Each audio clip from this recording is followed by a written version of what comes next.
One. Black. Good morning. Recognizing a quorum of commissioners, I call the March 29th, 2024 meeting of the Cannabis Control Commission to order. This meeting is being held remotely pursuant to Chapter 22 of the Acts of 2022 and is being recorded.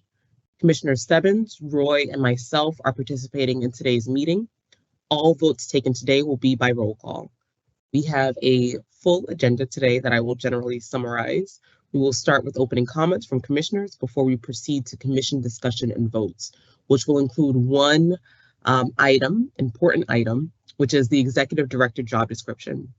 I will ask that commissioners wishing to comment or ask questions during any part of today's meeting to please raise your hand to be recognized. With those initial comments, I will now turn things over to commissioners for any comments and or updates, and we'll go in alphabetical order. So I will give my comments last, and we'll begin with Commissioner Roy. Commissioner Roy? Good morning, everyone, and thank you so much. I'll be super duper brief. Just had a really busy few weeks since our last meeting. Obviously, NECAN was great and busy, and it was so great to see our team there and have folks stop by our booth. So I want to thank the equity and outreach team for being there, and listening to Commissioner Stebbins talk was great. And sorry, Madam Chair, I missed yours, but I was able to see the social consumption talk, and also had the opportunity and pleasure to join social equity participant and delivery operator owner Devin Alexander this week. Devin and I appeared on Quincy Cable Access. And then we did a follow-up interview with the Patriot Ledger. And we were really able to talk about the social equity program, what it meant to Devin, how it helped him along the way. He's got a really inspiring story, and he's shared publicly, being arrested due to marijuana prohibition as a teen, which kind of derailed his aspirations for joining the military. And but then he became a bud tender after legalization and worked his way up and achieved a CEO of his own company. So what an inspiration for folks thinking about getting into the social equity program. And Devin and I just kind of talked about the industry as a whole, how it's evolved, Chapter 180, and of course the next social equity program. So that was a great opportunity. Also had the opportunity to meet with folks from Washington State with our I&E team. They had questions around prevention of inversion and diversion. And so I want to thank Acting Chief Kamalo and her team.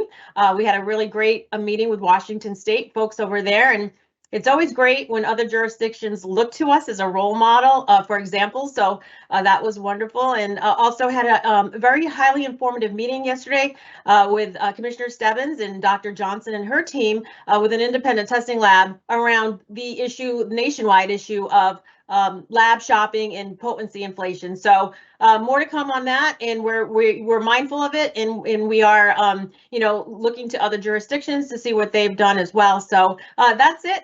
But thank you so much for my time. Thank you, Commissioner Roy. Commissioner Stebbins? Sure. Thank you, Chair.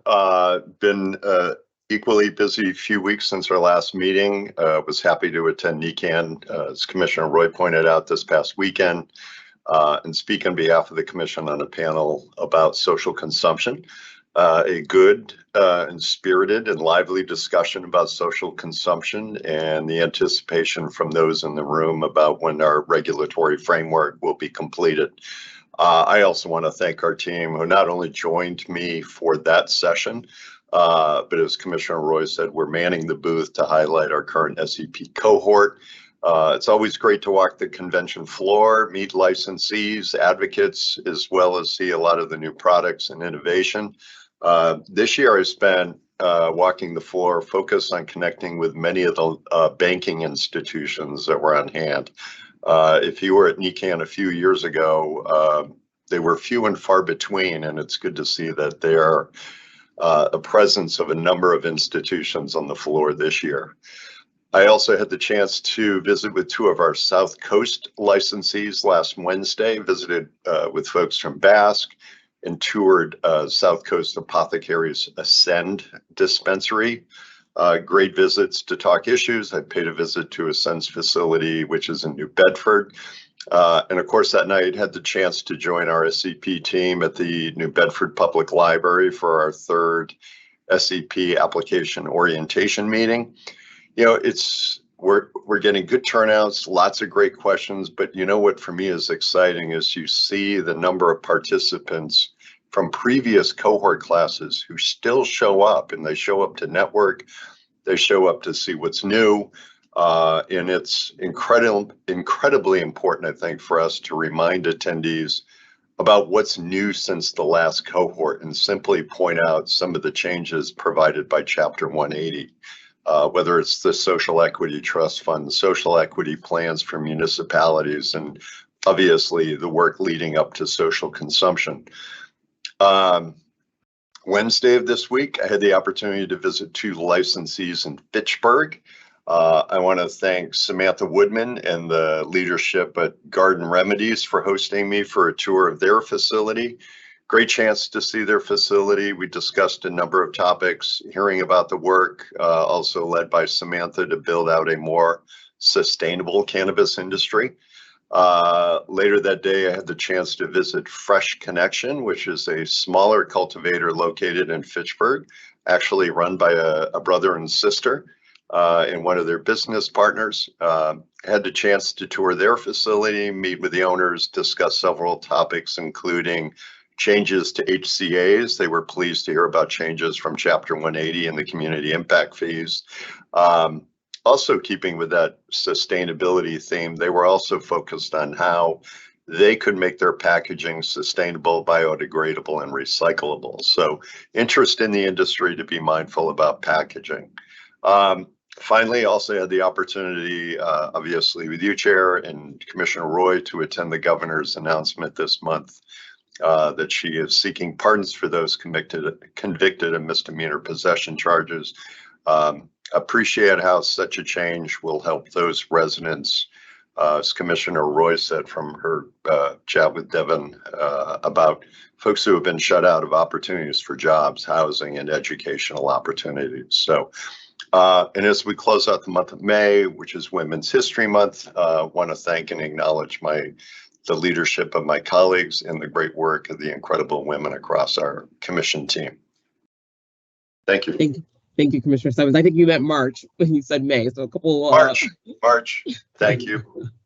No problem. I will try to be brief, just because today is Good Friday for those who recognize that, and we have a lengthy conversation that's really important around the executive director, solidifying that job description, hopefully getting it ready to post and do that push.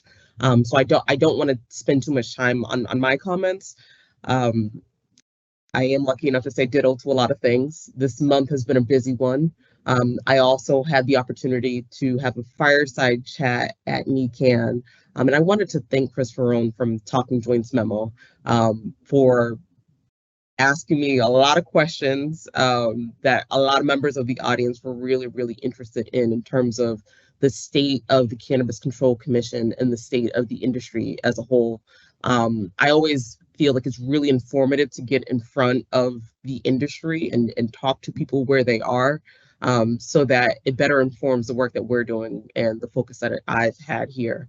I also want to just acknowledge our governor, Maura Healey, and her announcement in terms of the pardons. I have spoken time and time again about some of my own work in the criminal justice reform, just a lot of the efforts around expungement and sealing, and even my work here about creating opportunities and removing barriers for people who have criminal records as it relates to the cannabis industry. And that was a significant moment. We are now the first state in the entire country to follow through and have that action. And for a lot of people in that room, a lot of people watching, myself, it is surreal to be at a place now in the cannabis space where we are openly acknowledging that there were a lot of wrongs and there are actions to rectify those wrongs so that people have equal footing and our opportunity to thrive in the regulated space. I also think it's important for us to create opportunities here and diminish that legacy and illicit market. So it goes hand in hand. So I wanted to recognize that because it's significant, and it signifies a shift in that dynamic and a further reduction in the stigma around cannabis. So that was significant. I also want to thank everybody who was asking all the tough questions during NECAN. I realized that there were a few publications now that picked up on secret shopper comments, but due to the sensitivity of the topic and the work with the members of that charter, I won't dive into that today, and we'll probably be a little bit limited in the way that we can discuss that moving forward. But I want to thank everyone for asking all those tough questions and just being a part of it. With that being said, we can now move into the next topic today. We are talking about the executive director job description. This will be presented by our acting executive director and chief people officer, Debbie Hilton Creek, along with myself. Before we get into the actual job description itself, I wanted to first state thank you so much, Debbie. Debbie, I say thank you every time we're in this room. I feel like every time there's a public meeting, I thank you because even into the night last night, you were still working and making sure that we were prepared for today's conversation. I have asked Commissioner Stebbins to join me on a subcommittee for the executive director search. My goal today, well, the goal of the commission will be to solidify the job description, to get to a point where we can then post this job description. Commissioner Stebbins, myself, and our acting executive director and chief people officer, Debbie Hilton Creek, will meet in between now and the April meeting to identify and solidify the members of that subcommittee. And then at that April meeting, we'll come back with an update and then discussing next steps. So I wanted to just lay the groundwork for the conversation. We can pick up where we left off in terms of the job description, but I'll stop there and I will let our acting executive director join with her comments. Thank you, Madam Chair. This is an exciting time for the commission, and I'm very excited. I'm excited for the staff. I'm excited for the commission. I'm excited for the Commonwealth of Massachusetts as a whole. So we are excited about recruiting for an executive director, and this job description hopefully will actually outline the responsibilities of that role, and we didn't take this lightly. There was a lot of work that went into, as you know, with the last public meeting, a lot of work that went into developing the job description, which is pretty much customized to our needs here at the commission. And so we're looking forward to finalizing the job description today, and hopefully after this meeting, we can get to a point where we can do, a market analysis on the position to determine, what the pay range will be, and then we'll go from there. So I'm very excited, again, excited to be a part of this particular process, and looking forward to interjecting, my expertise as required by the commission as we go through this process. So thank you, Madam Chair. Thank you, Debbie. I'll also ask for our general counsel to join us because I had the document we were working from in our earlier conversation this month. Let's see. Good morning, Madam General Counsel, Christina Gaston. Thank you so much for joining us. So I have the document in front of me. Let me first ask and make sure that my fellow commissioners also have the job description we were working from. Okay, I see the head nods. Christina, can you remind us where we left off? Sure, Madam Chair. So my understanding is we went through the core responsibilities on the job description. And so the draft that I forwarded to the commission after the meeting includes some revisions that the commission made during that time. And I think at this point we are moving to minimum qualifications and requirements. Right. Okay. So we'll do this the same way. We're just picking up where we left off. I will read things line by line, and I will read a line, look up to see if there's any comments, any questions. And then at the end of this, I know we still needed to go back to the salary conversation. So we'll go back to the top, and then we'll do one full read through of everything just to make sure that everything is in place. All right. So we're at minimum qualifications. A bachelor's degree in public administration, business administration management, a related field, professional degree preferred. 10 plus years of relevant management experience. There's a comment here. That's right, to review if 5 or 10 years. I believe that came from you, Christina. Do you mind giving us some added context?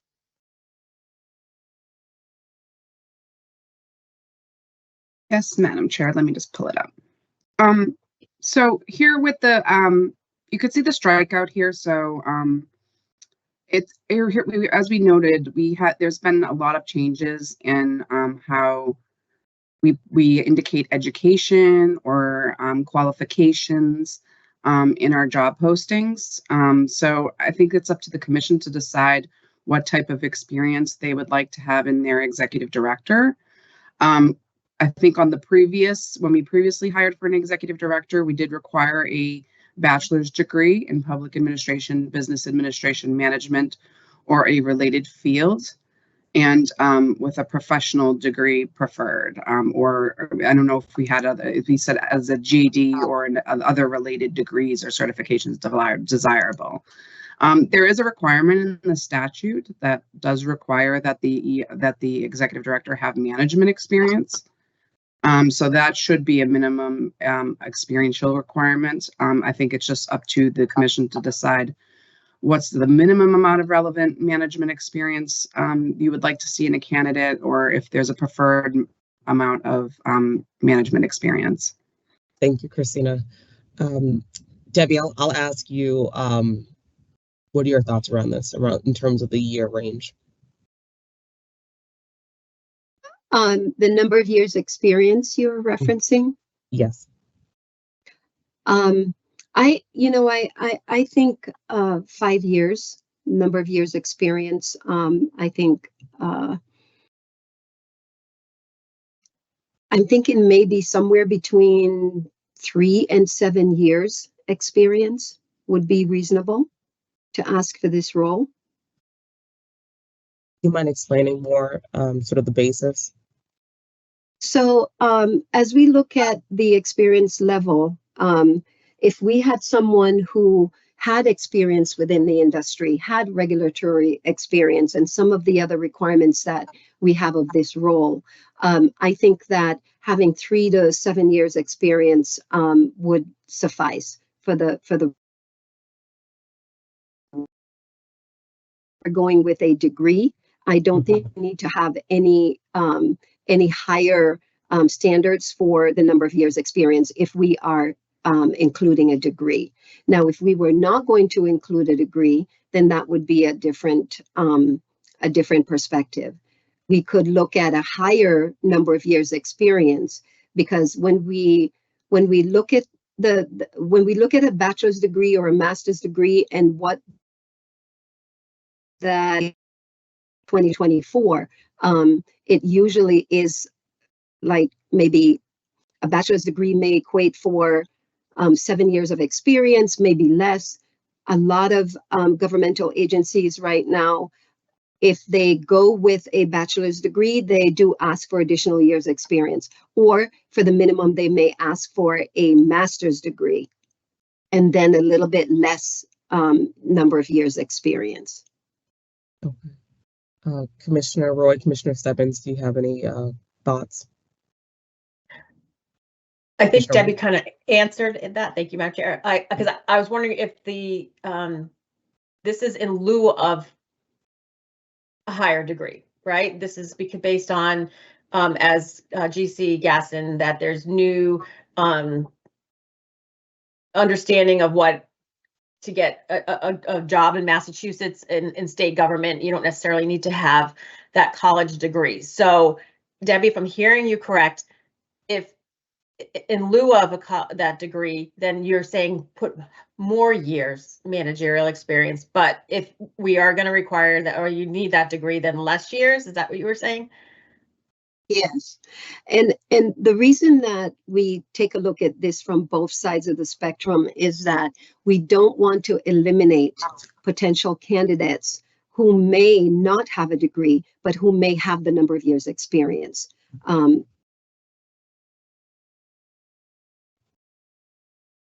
For the ED. So the degree often will eliminate some competition and may create some disparities among the candidates or the applicants who would like to apply for the role. And Debbie, your connection is a little bit, there were some freezes, just so you know. I have a printout, but what I want to do, I need to look at, Christina, the clean version that you sent, so bear with me. In the meantime, Commissioner Stebbins, did you have any comments or thoughts that you wanted to share at this time? Thank you, Chair. No, I think our acting ED touched upon it. You know, maybe keeping the 5 to 10 years of relevant management cannabis industry experience in lieu of a bachelor's degree. And if we are saying you need to have a bachelor's degree, if I'm hearing you correctly, Debbie, that second bullet would be 3 to 7 years of relevant management experience. Yes. Okay, so I brought up the other version just because that would change the first bullet point. The first bullet point, there's a note here about potentially adding information in lieu of a bachelor's degree. And I believe we started talking about this at our last conversation also, but we should solidify that before, and also changing the second bullet point, but I think we need to go back. So that first minimum qualification bullet point, as it stands right now, it says, hold on, a bachelor's degree in public administration, business administration / management or related field, professional degree preferred. And then there is a note to add info if 5 to 10 years of relevant management, cannabis industry experience may be used in lieu of a bachelor's degree.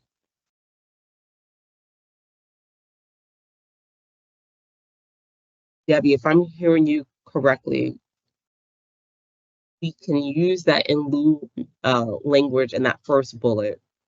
And then the second, we're saying 3 to 7 years of management experience. Okay.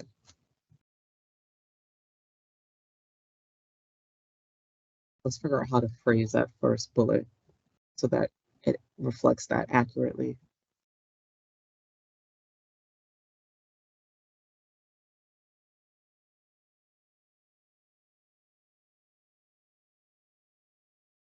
Debbie, do you have a recommendation on how that first bullet should read?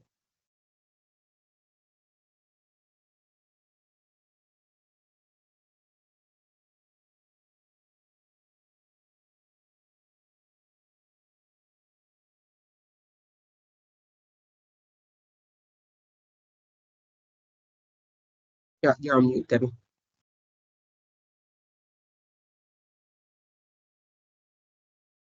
Oh, sorry. I hate when that happens.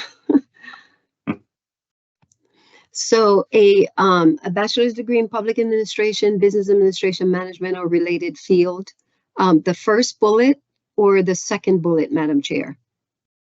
The first incorporating the in lieu language. Okay.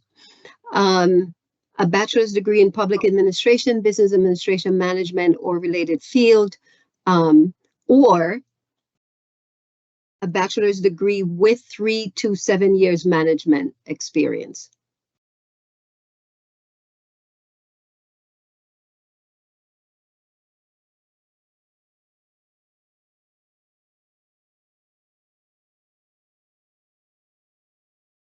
A bachelor's degree in public administration, business administration, management, or related field with 3 to 7 years management experience. I think Okay, those that lines was have been a little okay. differently though. Say that one more time, Debbie.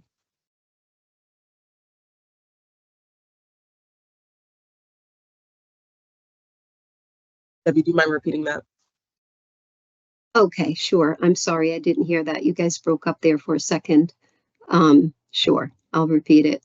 A bachelor's degree in public administration, business administration, and actually we could probably take out the management piece here. A bachelor's degree in public administration, business administration, or related field with 3 to 7 years of management experience. Okay, so so this is, I'm a little confused. I'll tell you why I'm confused, because I thought where we were landing is that we would add something around relevant management experience that can be used in lieu of a bachelor's degree. Oh, I'm sorry, that my error. Sorry about that. So a bachelor's, and I think I said it before, but a bachelor's degree in public administration, business administration, or 3 to 7 years of relevant management experience. I see. Okay, that makes sense. Commissioner Roy? Thank you, Chair. I heard it differently. So I heard a bachelor's degree in public administration, business administration, or related field, professional degree preferred, and or 3 to 7 years relevant management cannabis industry experience. And then another sentence would read, in lieu of a bachelor's degree, 5 to 10 years. I thought we were saying two separate things. If you have the degree, it's 3 to 7. And the second one, in lieu of the degree, it goes from 5 to 10, right? Is that what it was? I think that's what I heard. Thank you, Commissioner Roy.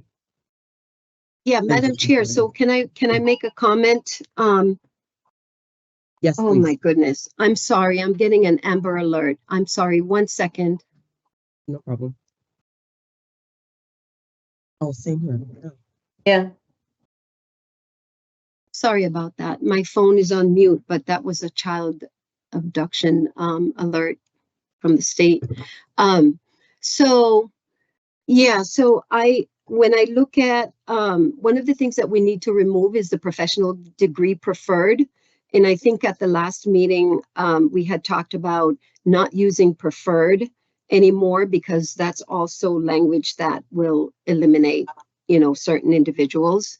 So to Commissioner Roy's point, yes, I do agree. A bachelor's degree with 3 to 7 years experience, or we don't need the preferred, or 5 to 10 years. I'm sorry, that's my error. 5 to 10 years experience of relevant management experience.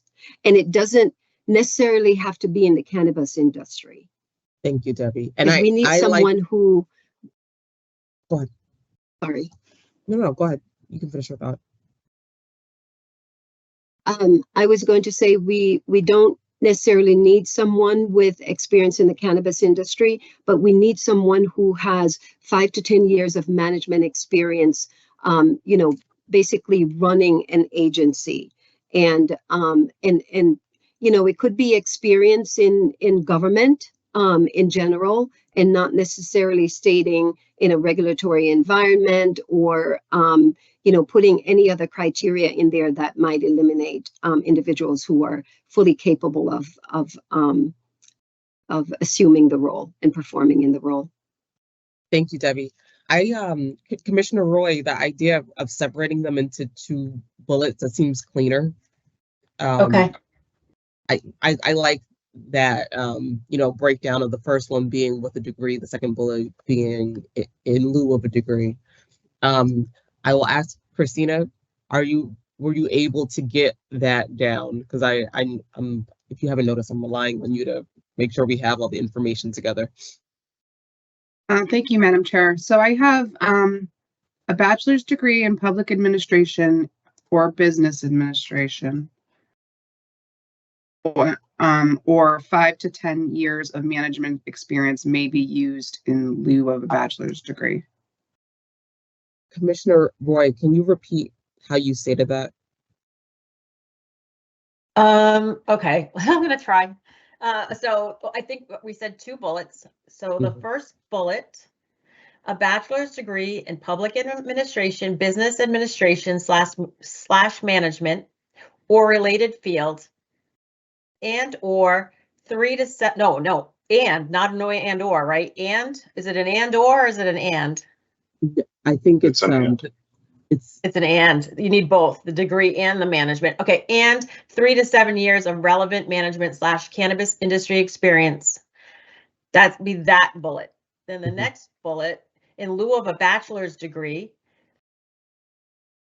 5 to 10 years of relevant management slash cannabis industry experience may be used. Thank you, Commissioner Roy. Yeah. Christine, were you able to capture that? Hold on 1 minute. Okay. I could do it again. I could try. I could take another crack at it. I don't know. Before you take another crack, let me just make sure we're all on the same page and that there's consensus with the commissioners here. Are we comfortable with those changes? Okay. Okay. So do you want to put cannabis? Because I know the discussion before was to remove cannabis industry experience. Do you want to do 5 to 10 years of management or cannabis industry, or I think I like the term relevant management. Relevant management. Okay. But this is a commission conversation, so you all let me know, Commissioner Roy and Commissioner Stebbins. So I have, oh, sorry. Commissioner Roy. Thank you, Chair. I think the way it reads now, it's a slash, so it means, it doesn't mean you have to have both, or if there's a way, and the reason I say that is some folks may read this as, oh, I had to be, running an agency, a big agency. Like, I don't want to lose folks in the cannabis industry I don't want to deter them from applying.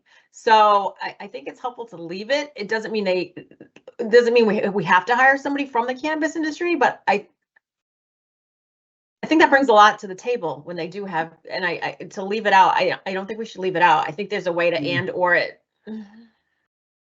Commissioner Stebbins. Yeah, I would agree. I just putting relevant management and or cannabis industry experience. I think to the point where we're trying to cast a wide net as possible. So, leaving it this open, I think, lends the candidate to,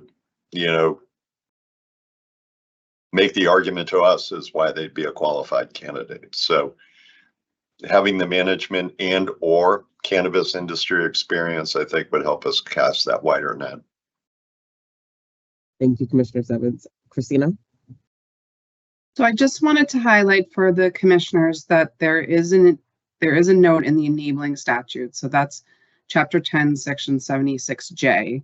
And that says that the commission shall appoint an executive director.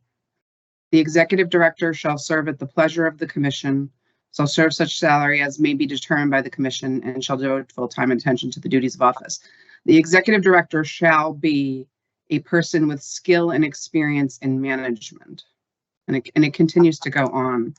So I just want to highlight, as far as this is concerned, obviously the commission is well in its rights to include as much or as little management experience as it would like to in its job posting, but it does have to have some management experience. The executive director must have some management experience. So while I put a note when I reviewed this to say, if you wanted to put cannabis industry experience, I obviously think that's a great idea, but there is a requirement that there be management experience. So it would either, to me, I don't think you could substitute cannabis industry experience for all of management experience. I do think you need to have someone who's a manager. It could be, for a short amount of time, but you do have to have someone with some experience, whether that's in a bachelor's degree with management experience or whether it's, in a position as a manager. Okay. Debbie? So I just wanted to comment on the and or cannabis experience. or still does eliminate potential candidates. So I think the best thing to do if you wanted someone or if you were interested in having someone with cannabis experience, I would state cannabis experience a plus, which does not suggest that we're going to look for those individuals who don't have, who have the cannabis experience. Thank you, Debbie. Commissioner Roy?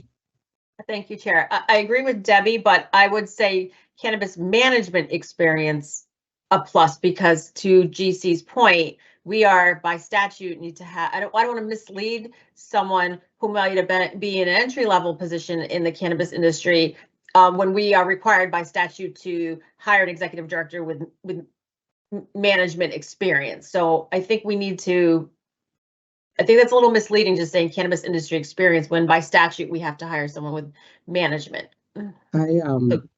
So there's a separate section here for preferred qualifications and abilities, and it does reference cannabis industry experience. For minimum qualifications, and I know we talked at length about the differences in minimum qualifications.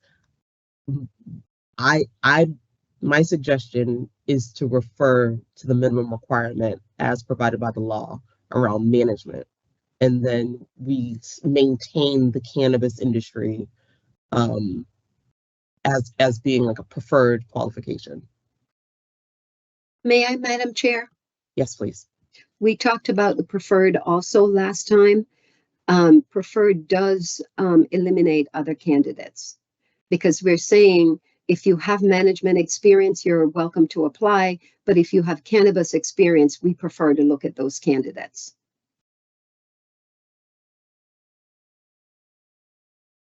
Elaborate a little bit more. So if we're looking for management experience, and we know we need to have that based on statute, I would recommend that we focus on management experience and not necessarily focus on cannabis experience. Because when you add a preferred section, you're saying we prefer to have candidates apply who have the cannabis experience. That eliminates individuals who don't have the cannabis experience from applying. And that operates in a function differently than listing cannabis experience a plus? You're saying that's a different? Yes. I see. Yes, it's very different. Saying it's preferred means that we would prefer candidates to have that, and we're going to look at those candidates who have the cannabis experience. Saying it's a plus is saying if you have it, fine. If you don't, that's also fine. For the cannabis experience a plus, Debbie, is your recommendation to include that in the minimum qualifications or in the next section? No, it doesn't have to be in the minimum qualifications. You know, that can be a plus. I don't know how to explain this. It's a little hard to explain sometimes, but actually it might be best in the minimum qualifications, because if we're going to eliminate the preferred qualifications, then there wouldn't be a place for it. So in the minimum qualifications where you say bachelor's degree and 3 to 7 years experience, or we're looking at someone with 5 to 7 years experience, and you can say cannabis experience would be a plus. You can put it right there with either the first or the second one. Okay. Commissioner Roy? Thank you, Chair. So if you just say cannabis industry a plus, so someone who is, let's say, a bud tender and has had no management experience, they think this is an opportunity. I just think we need to qualify cannabis management experience, cannabis industry I just think it could be misleading for folks, and I don't want to do that. But the minimum still includes that management experience piece. Mm-hmm. So you still have to have management experience. Okay. Christina? So their management hold on. Sorry, go ahead, Commissioner Roy. Oh, wait a minute. Hold on. Let me go in order of who's raising, just to, Christina. So, Madam Chair, if I can make a suggestion, I mean, we might just, if we want to just, if we are going to take off a preferred qualifications section, we could just include this as a qualifications and requirements section and take off the minimum, and then, you know, put everything in the same bucket. And then you would indicate that, you know, what is a minimum requirement, what is a preferential or plus requirement, what's a plus. That might be something that can organize it a little bit better. So that's fine. If just a suggestion. But if you let me know when you want me to read out what I have so far. Okay. I know there's a response from Debbie to that, but hold on. So Debbie, first, Commissioner Roy, what were your comments? As long as that is not an and or, Mm-hmm. that was my concern. I just don't want to mislead anyone. So if you know, it's clear, you need to have 3 to 7 years management experience. Cannabis industry experience is a plus. Like, as long as it's not an and or, because I just don't, I could be deceiving a little bit. That's all. And I think that goes to one of our general counsel's earlier points, is just making sure that we maintain management being a qualification minimum. Debbie, what's your recommendation around minimum qualifications versus qualifications and requirements for this section? I think it's definitely okay to go with the minimum qualifications because, you know, we want a certain level of management experience.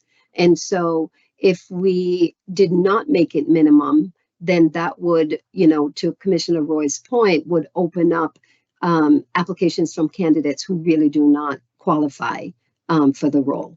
So, I think it's perfectly okay to go with the minimum qualifications. Okay. All right. So we'll get to that, the second category within this. I'll continue going line by line. First, Christina, can you read what you have so far? Yes. So I heard 3 to 7, and then I also heard 5 to 10. So you can substitute what you would like to. But I have a bachelor's degree in public administration or business administration / management or a related field.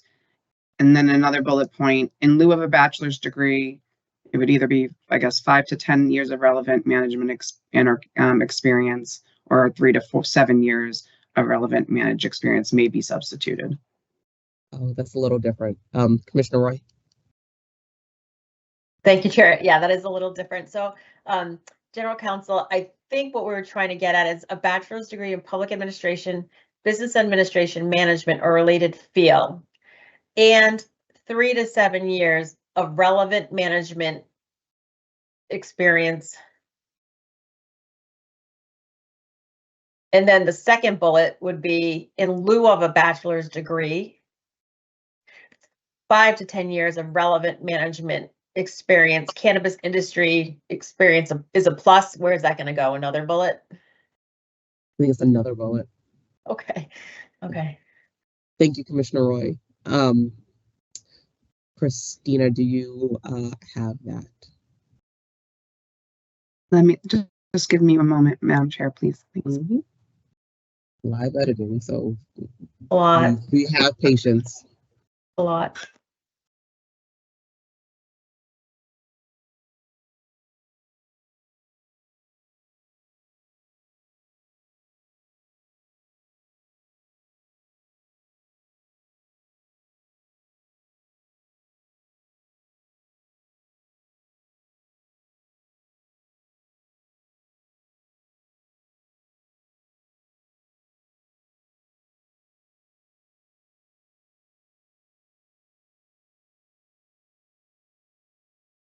Madam Chair, so I have as a minimum, it says minimum qualifications, a bullet point, a bachelor's degree in public administration or business administration / management or a related field.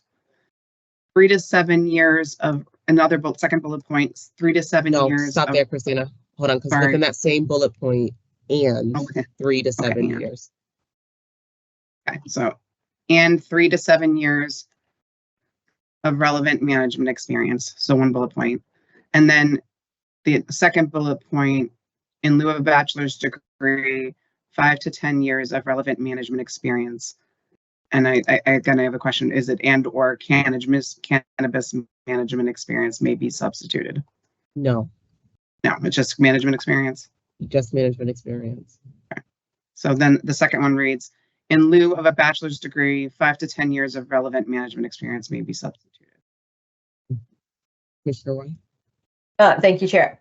So for both, when you end the sentence, I'd have another sentence, cannabis industry experience a plus on both of those. A separate, that would be the last sentence on both of those.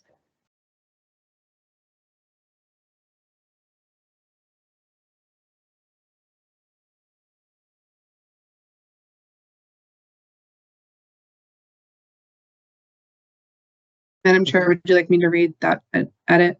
Yes, please.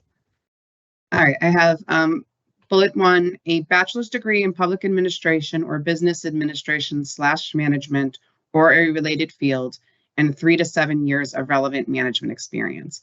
Cannabis industry experience a plus. And then a second bullet, in lieu of a bachelor's degree, 5 to 10 years of relevant management experience may be substituted. Cannabis industry experience a plus. Perfect. Okay, so now I believe the original second bullet can now be eliminated. And that was the bullet point that said 10 plus years of relevant management experience, because we've captured the management experience requirement in those revised bullets. Okay, so now this brings us to the next bullet point. I'll do the same way. I'll look down, read, and look up for comments and questions. Understanding of the Massachusetts cannabis industry, as well as knowledge of national industry development. Experience in fiscal management, strategic planning, and management of and collaboration with executive level staff and board members. Commissioner Roy? Thank you, Chair. I don't see where we agreed upon last time understanding of applicable statutes, regulations, and laws. We kind of went around on that. And I know Debbie, you had some concern, but we agreed we wanted it in there somewhere. I just don't know where it landed. I wonder, hold on one moment, because that might be earlier in this document now. We're talking about competencies. Oh, yeah. Madam Chair, Yes, please, Christina. I think it's the second to last bullet point in competencies where it says we'll develop a full understanding of the Massachusetts cannabis industry's policies, statutes, and regulations. Thank you. And then I think we also have it in the first bullet point, which is under core responsibilities, which says ensures that licensees and prospective licensees can and will operate in a manner compliant with all commission statutes and regulations. Okay, I see the thumbs up, Commissioner Roy. I'll reread that. So, okay, so I'll just reread those two bullets again. So the first one, I just said, understanding of the Massachusetts cannabis industry, as well as knowledge of national industry development. Experience in fiscal management, strategic planning, and management of and collaboration with executive level staff and board members. Commissioner Stebbins, I'm not sure if that, or do you have a hand? I do, Chair. The first bullet, I'm wondering if we should strike Massachusetts. Again, this might be with respect to how far we want to cast the net, but certainly understanding of the cannabis industry and knowledge of national industry. I know we had the word and trends there. National industry development sounds a little awkward. But I was wondering, I'd suggest saying understanding of the cannabis industry as well as knowledge of national industry trends. Commissioner Roy? Or we could substitute out Massachusetts for understanding of the regulated cannabis industry, as well as knowledge of national industry developments and trends. Commissioner Simmons.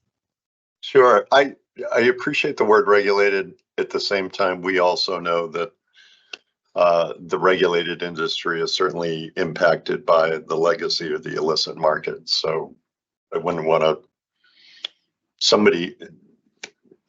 I think our next executive director has to have some awareness of what all of the interrelated impacts are.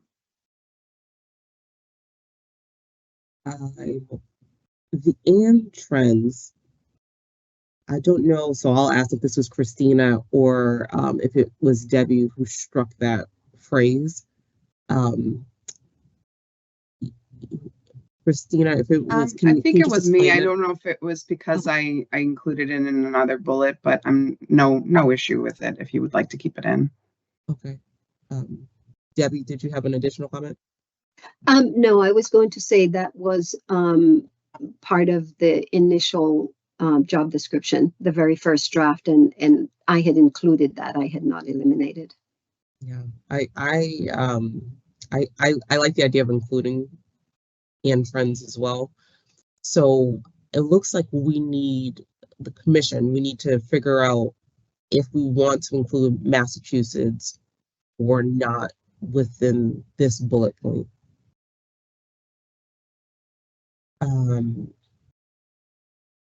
Commissioner Stebbins, your suggestion for removing the term Massachusetts, do you mind explaining that again? Sure. Just in terms of thinking through how widely we might be able to cast our net, I wouldn't want to turn away a candidate who's maybe involved in regulating the industry in another state. And I guess I would raise the question of how well they would need to demonstrate an understanding of the Massachusetts cannabis industry, but they would certainly be able to demonstrate an understanding of the cannabis industry overall, as well as what some of the national industry development and trends are. Commissioner Roy? I could play devil's advocate and leave it in. You would want someone, say, from the other side of the country who is interviewing to have an understanding of the map, so they know what they're applying for and have, could be a baseline understanding, but some understanding of the Massachusetts cannabis industry to apply for this job. I mean, you would want to do them to have to do some homework on how we function here in Massachusetts, because every state is so different. So I think you leave it because you do want them to know what they may get here and say, oh my God, I didn't know this is what it was. So you do want them to have some understanding of the Massachusetts cannabis industry. I'm in agreement, Commissioner Roy. I'm in agreement for the reasons that you've already expressed, because there is a uniqueness about where we're located and the operators in the Massachusetts industry. So I do agree with that. But, Commissioner Stebbins? Yeah, I'll flip the script. I'll play devil's advocate again. I'm fully again, is I'm thinking through this process, right? We're looking at somebody on paper, at this point when they're responding to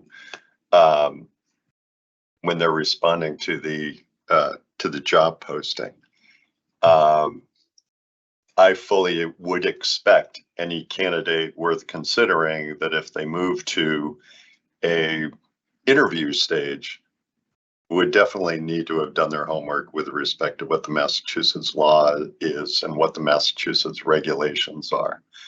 But at the same time, I want to give somebody a chance to demonstrate what their experience might be in another jurisdiction. So again, happy to go either way, but that was just kind of the way I saw it. Maybe we build that into preferred qualifications or abilities below, but again, not wanting to close the door on anybody who might already be in this space they would need to demonstrate that understanding of the Massachusetts statute and regulations kind of as they progressed, but I wouldn't want it to be a limiting factor. Commissioner Roy? I'll respectfully disagree with Commissioner Stebbins. Massachusetts was the first state in the nation to have an equity mandate. I would expect anybody applying for this position to have a baseline understanding of our mission and our core values and what we are statutory mandated to do.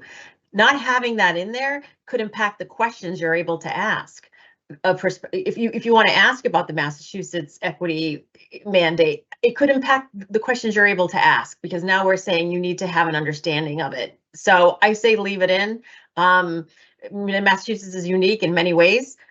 So my vote is to leave it in. Commissioner Stebbins? I'm fine. I made my argument why we could consider taking it out, but if you, Chair, and Commissioner Roy think we should leave it in, then majority rules, I guess. That's fine.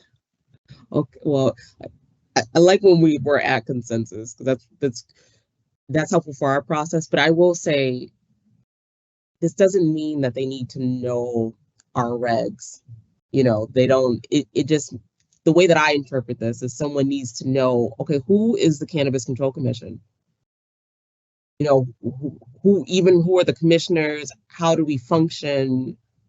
What is our mission? I feel like those are important for anyone wanting to work here to understand before they apply to become a part of the Cannabis Control Commission.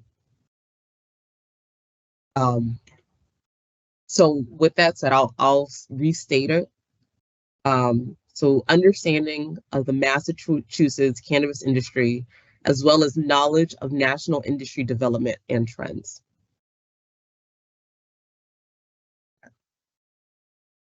Experience in fiscal management, strategic planning, and management of, in collaboration with executive level staff and board members. Experience applying and utilizing software and technology to develop creative solutions to effectively solve problems and advance the agency's agenda. Commissioner Roy?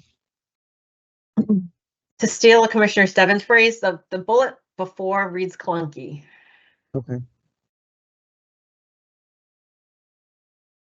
Experience in fiscal management, strategic planning, and management of, in collaboration with. I don't know what that means. Right. Let me take a step back. Debbie, Christina, can you provide some context for this bullet in terms of the way that it's phrased?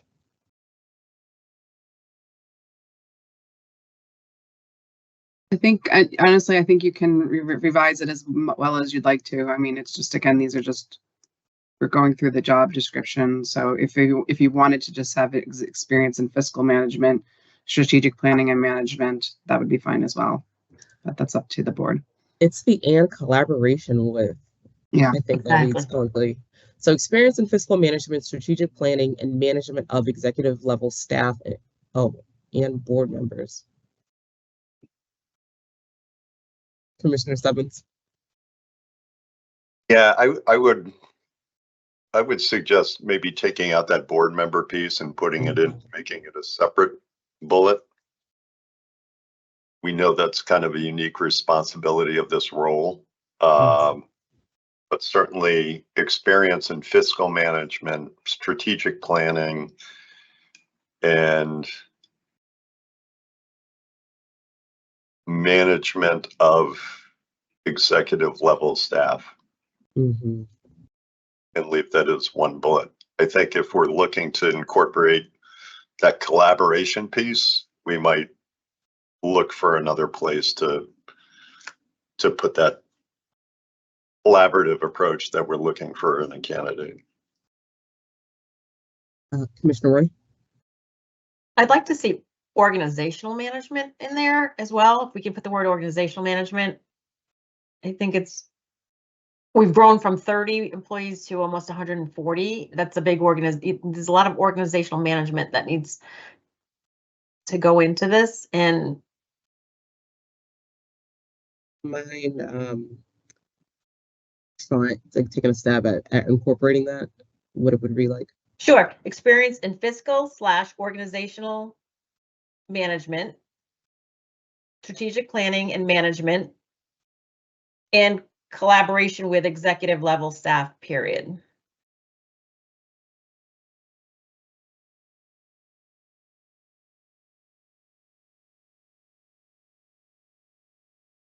Organizational management. When I read strategic planning, I think of also organizational management, but I welcome, a different perspective. Commissioner Roy, what is, you mind elaborating more on what you mean by organizational management? Yep.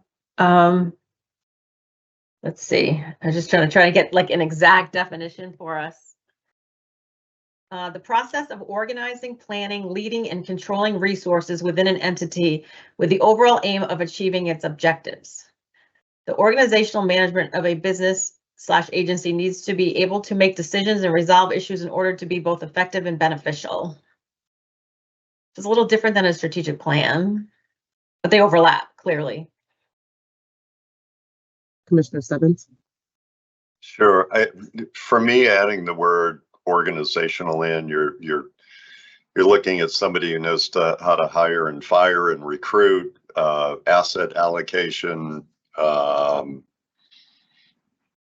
building out, a collaborative approach, trying to figure out, just take for an example, when we have charters of different working groups, making sure the right people are assigned. I mean, that's kind of what I think of with organizational management. It's asset allocation, it's resource allocation, it's also recruiting, hiring, and firing.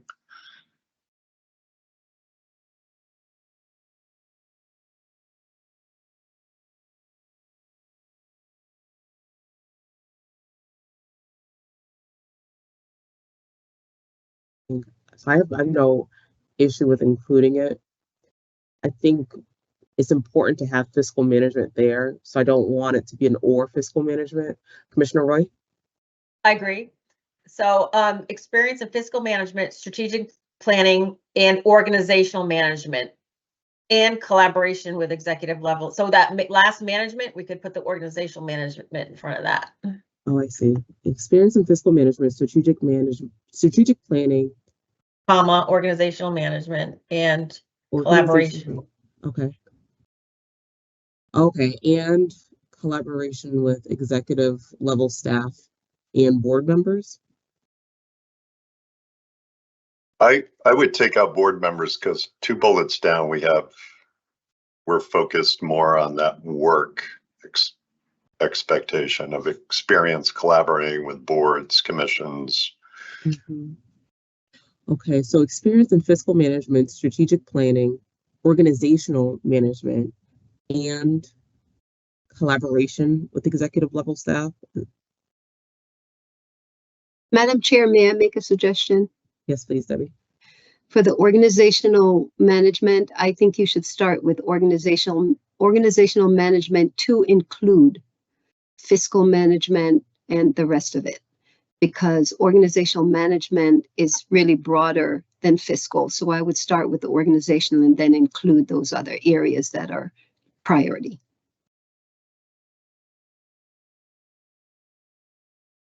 So experience in organizational management, including fiscal management, strategic planning, and management of executive level staff. Exactly. Okay. Commissioner Roy and Commissioner Stebbins, that's okay. And Christina, were you able to capture that before I go to the next bullet? I can say it again if you need to. If you need me to. Madam Chair, I have experience in organizational management, including fiscal management, strategic planning, and collaboration with executive level staff. And so remove collaboration with, it'll be and management of executive level staff.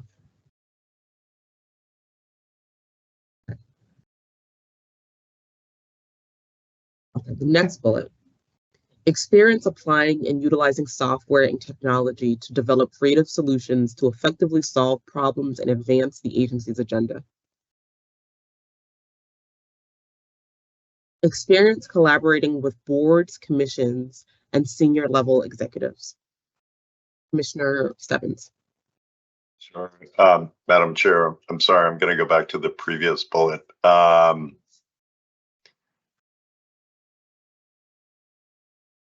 Just for a suggestion, changing that previous bullet to be understanding the application and utilization of software and technology to develop creative solutions to effectively solve problems and advance the agency's agenda. I like that. So experience, say that one more time, Commissioner Stebbins. Sure.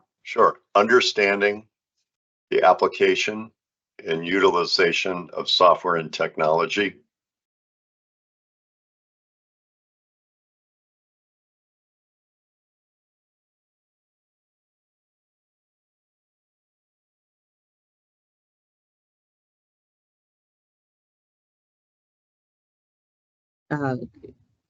Commissioner Roy, are you okay with that change? I'm okay with I that agree change. with that change. Yeah.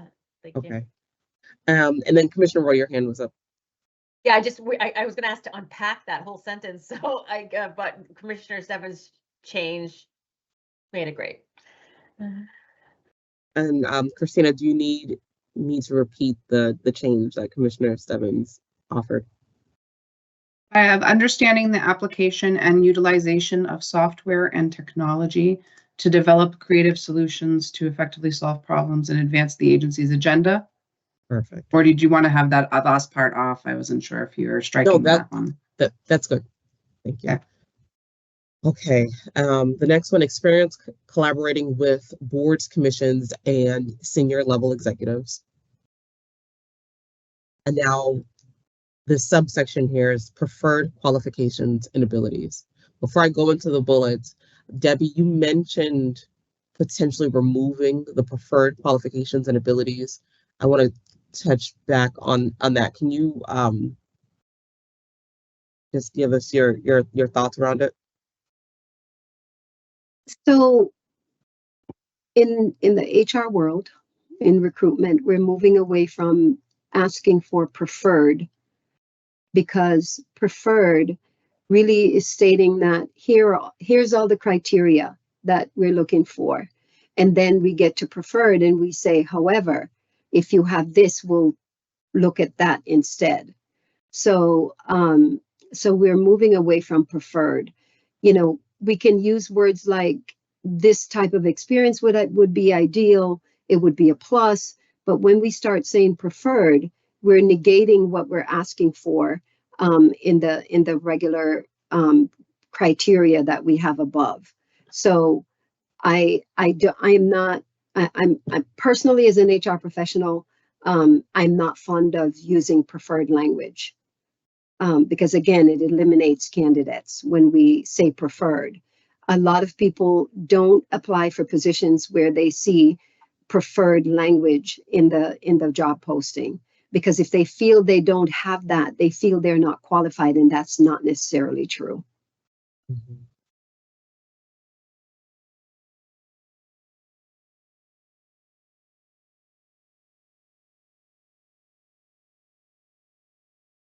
Commissioner Stebbins.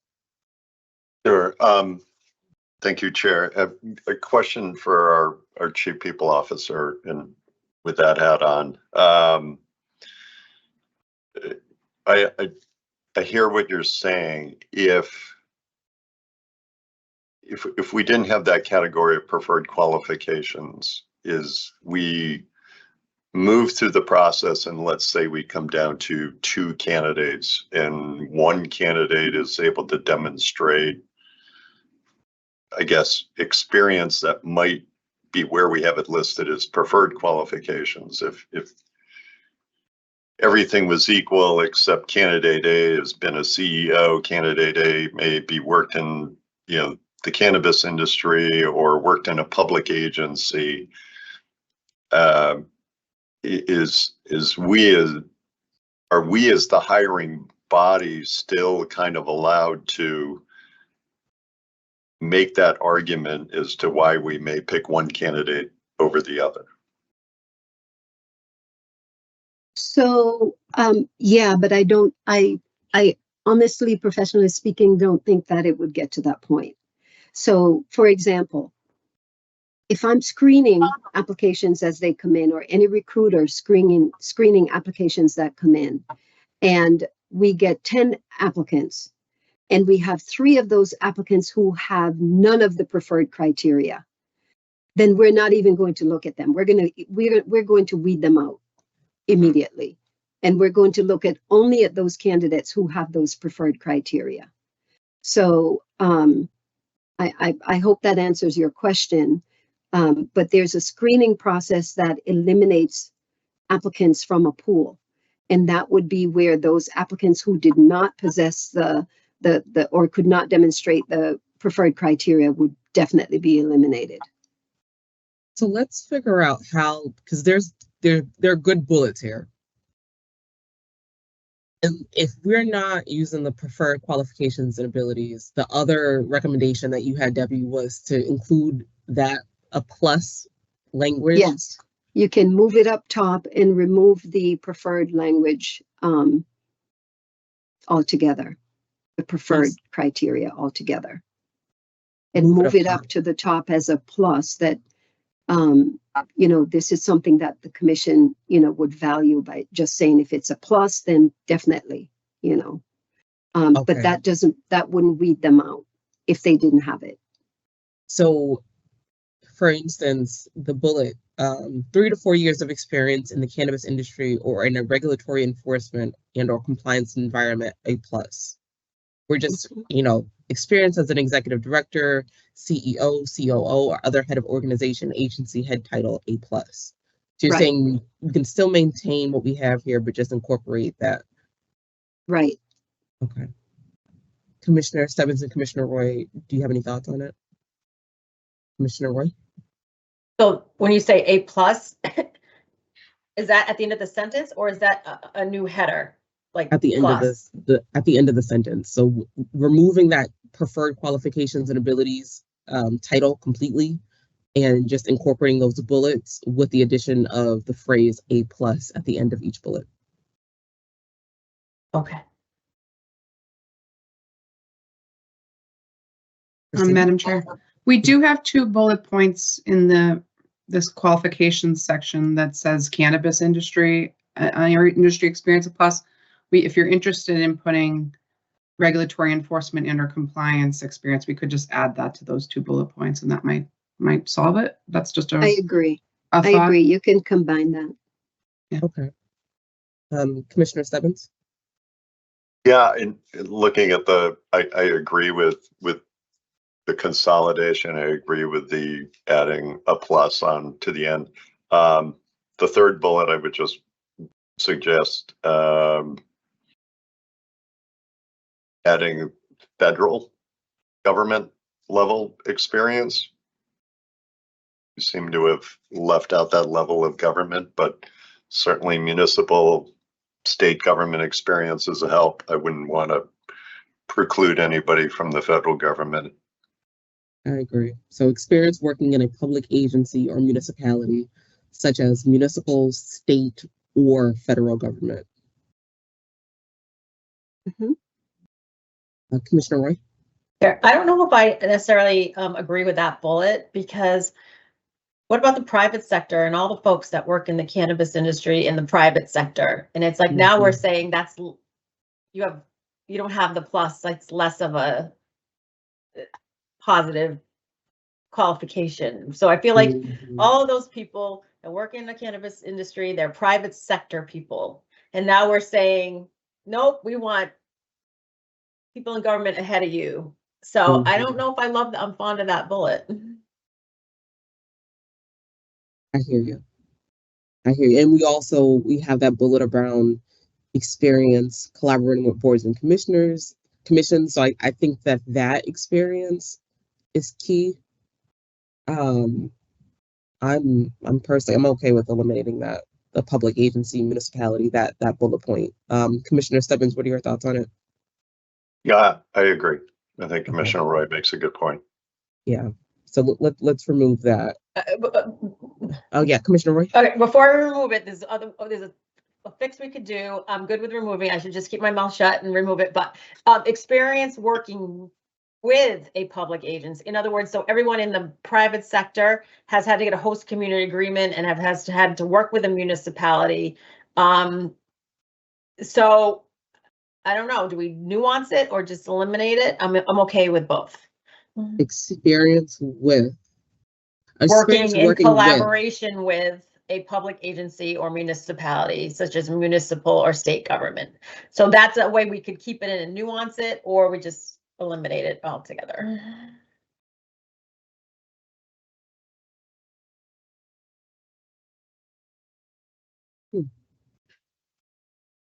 Commissioner Stebbins. Yeah, I like that idea. The experience working in or working in collaboration with a municipal, state, or federal government agency. And I think we're leaving it open to somebody who's either been inside the public sector or has had an opportunity to work with the public sector, perhaps in a private sector responsibility. So experience working in or in collaboration with a public agency or municipality, such as municipal, federal, or state government. A plus? Okay, I see Debbie's head nodding. All right.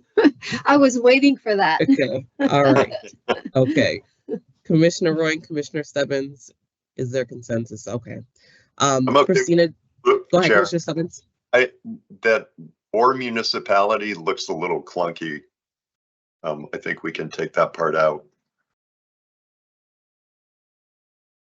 So it'd be, yeah. Because we already have municipal there, yes.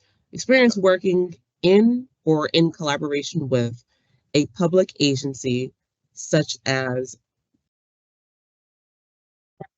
No. Mm-mm. Because we're not a municipal. Well, we're state government, but Mm-hmm. I don't know if that's reading. That doesn't You can say agency or entity, right? Well, no, let me take a step back. Experience working, as it stands now, experience working in or in collaboration with a public agency or municipalities such as municipal, state, or federal government. better. I don't think you need that word municipality. I think you can. Public agency is a little different though. So public agency or body instead of municipality. I'm throwing it out there. Madam Chair? Yes, please, Debbie. Yeah, so perhaps if you remove the word municipal and the word or, and just, and it should flow in terms of municipality, state, public agency, municipality, state. Experience working in or collaboration with a public agency, municipality, state, or federal government. A plus. Yeah. That makes sense. Okay. Okay. I'll say it one more time. Experience working in or with a public agency, municipality, state, or federal government. A plus. Commissioner Roy? In collaboration with.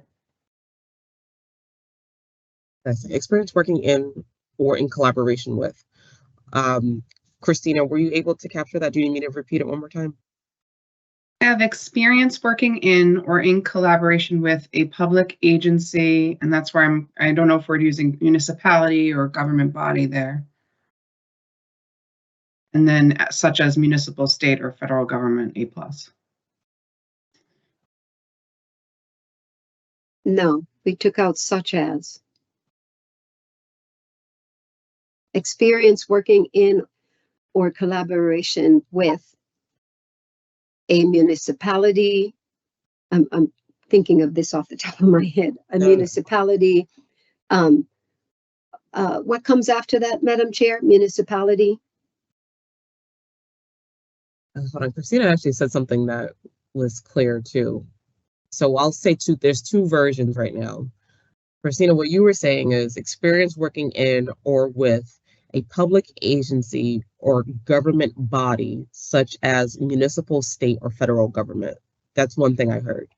So that's one thing. Madam Chair, that was just, I wasn't sure whether Commissioner Stebbins wanted to remove municipality, and I know you suggested a body, so I thought maybe government body. I understand what you were saying. So I wasn't sure on that word. And then I don't know whether if we've removed the other stuff, the municipal, state, or federal government, maybe so we could just do government body. Hold tight. On. So one edit is experience working in or with, or in collaboration with a public agency or government body, such as municipal, state, or federal government. That's one edit. The other option is experience working in or in collaboration with a public agency, municipality, state, or federal government. Commissioner Stebbins and Commissioner Roy, they're essentially saying the same thing. I'm just we want to figure out which one is clearer. What's your preference?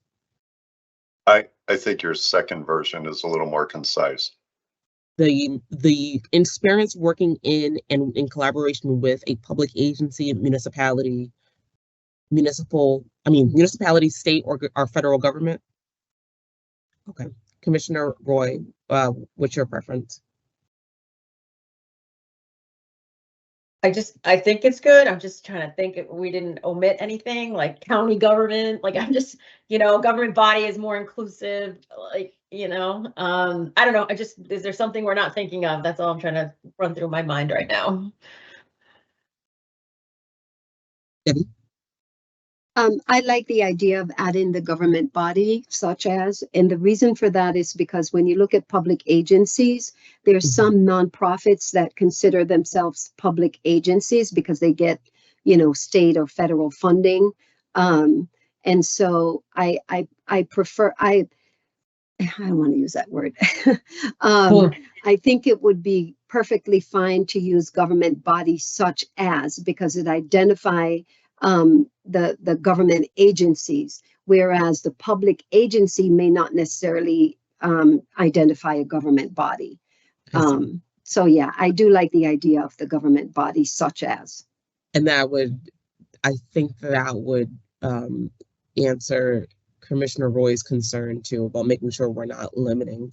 I'm in agreement. I'm fine with that change. Commissioner Stebbins, are you okay with the experience working in or in collaboration with a public agency or government body such as municipal, state, or federal government? Sounds great. And Christina, were you able to capture that? Yes, I have a plus at the end of that. Yes, so it's a plus. Yes. Okay. And I'm sorry, I saw your hand, Commissioner Roy. Debbie raised a good point about nonprofits. Is there any example where a nonprofit is a government agency in Massachusetts? There could be, some nonprofits, they get a lot of money from the state or federal government, and they do run state programs. And a lot of times they think of themselves as a state agency because the majority of their funding is coming from the state. But I think having that public agency will identify with nonprofit organizations. And there are a lot of great leaders in nonprofit organizations who are familiar with state government because they work in collaboration with them and because of the funding that they're getting. Commissioner Roy? Okay, I just wonder if we should expressly put nonprofit in there, but if you think that would cover it, Debbie, because you're right, that was going to be my point. There are a lot of, really talented folks who oversee and run nonprofits, and that was kind of okay. Yeah, I think the public agency will capture it because on the other spectrum, you have nonprofit agencies that are totally independent of any kind of funding from state government. Christina?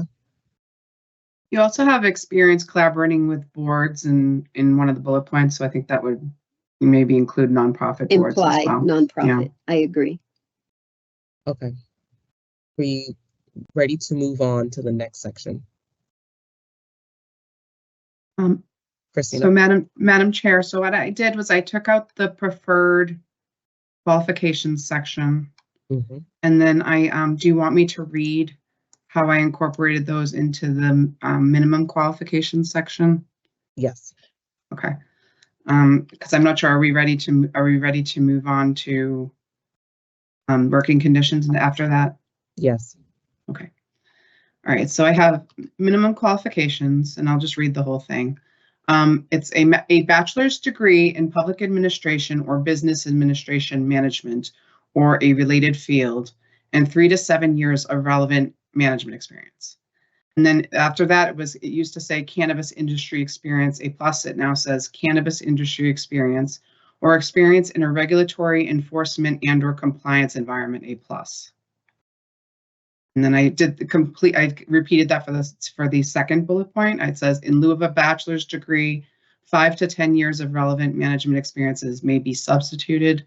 Cannabis industry experience or experience in a regulatory enforcement and or compliance experience, A+.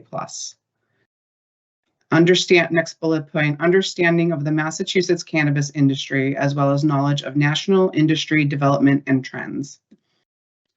In the next bullet point, experience in organizational management, including fiscal management, strategic planning, and management of executive level staff.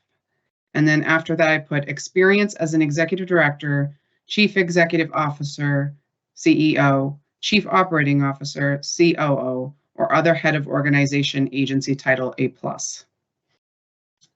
Understanding the application and utilization of software and technology to develop creative solutions to effectively solve problems and advance the agency's agenda.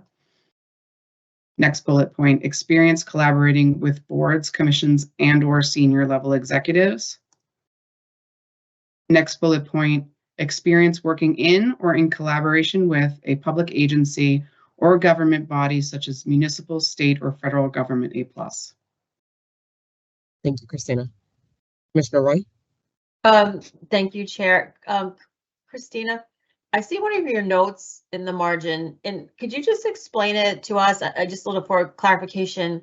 You have no MCAD. Applicants must have at least 8 years of full-time or equivalent part-time professional, administrative, supervisory, or managerial experience in business administration, business management, public administration, public management, clinical administration, or clinical management, of which at least 5 years must have been in a managerial capacity. Can you explain why that's there, and if we don't have any rubs with that comment in the?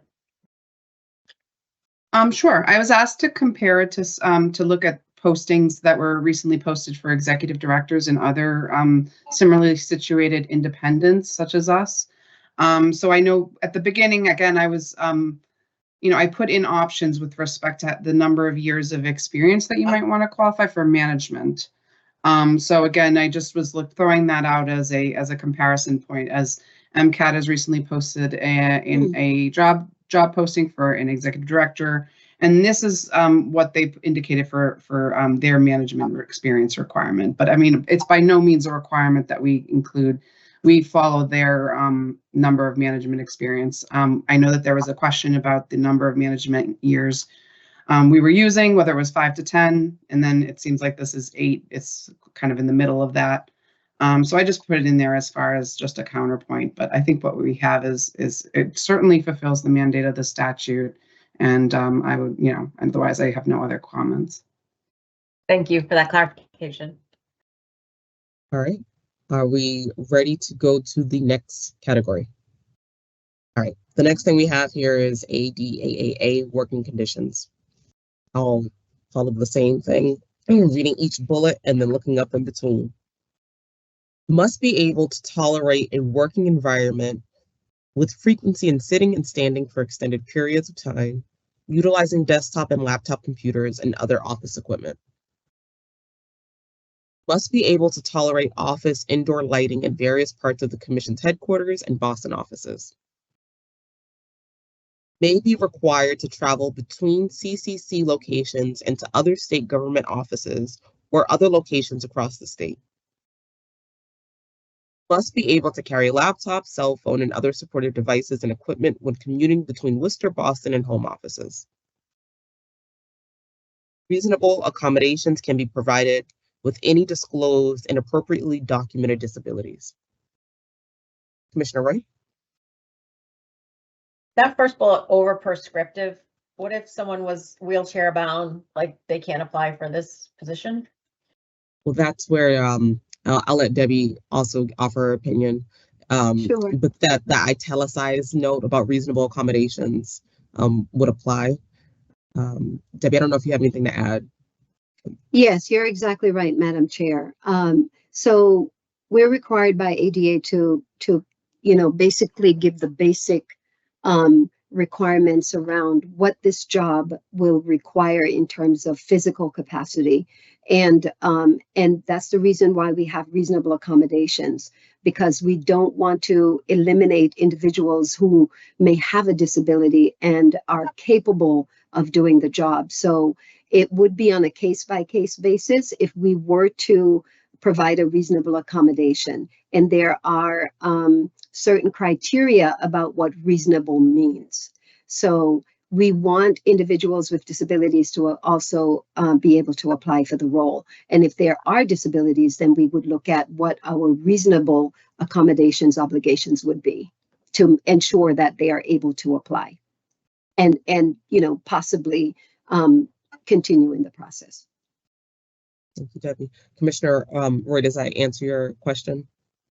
As long as it goes far enough, that statement. The bottom one, I just want to make sure this is an exclusionary, must is a must, so that's all. I just want to make sure we're following the Americans with Disabilities Act, and we are not excluding folks who may have disabilities, and we're clear on that. And if, Debbie, you're the HR professional, if you feel that sentence accomplishes that, then I'm okay. Yeah, I think it's perfectly okay to say they must be able to do those things. Someone with a disability and with a reasonable accommodation can meet that criteria. And so because we're saying must does not necessarily eliminate individuals with disabilities, because we can provide accommodations for them to be able to do that. If we provide the accommodation and they cannot do that, then that's different.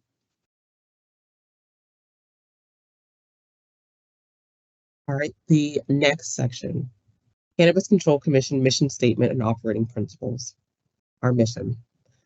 The mission of the Cannabis Control Commission is to honor the will of the voters of Massachusetts by safely, equitably, and effectively implementing and administrating the laws enabling access to medical and adult use marijuana in the Commonwealth. The Commission will foster the creation of a safely regulated industry that will create entrepreneurial and employment opportunities and incremental tax revenues in and to communities across the state, and which will be a best practice model for other states.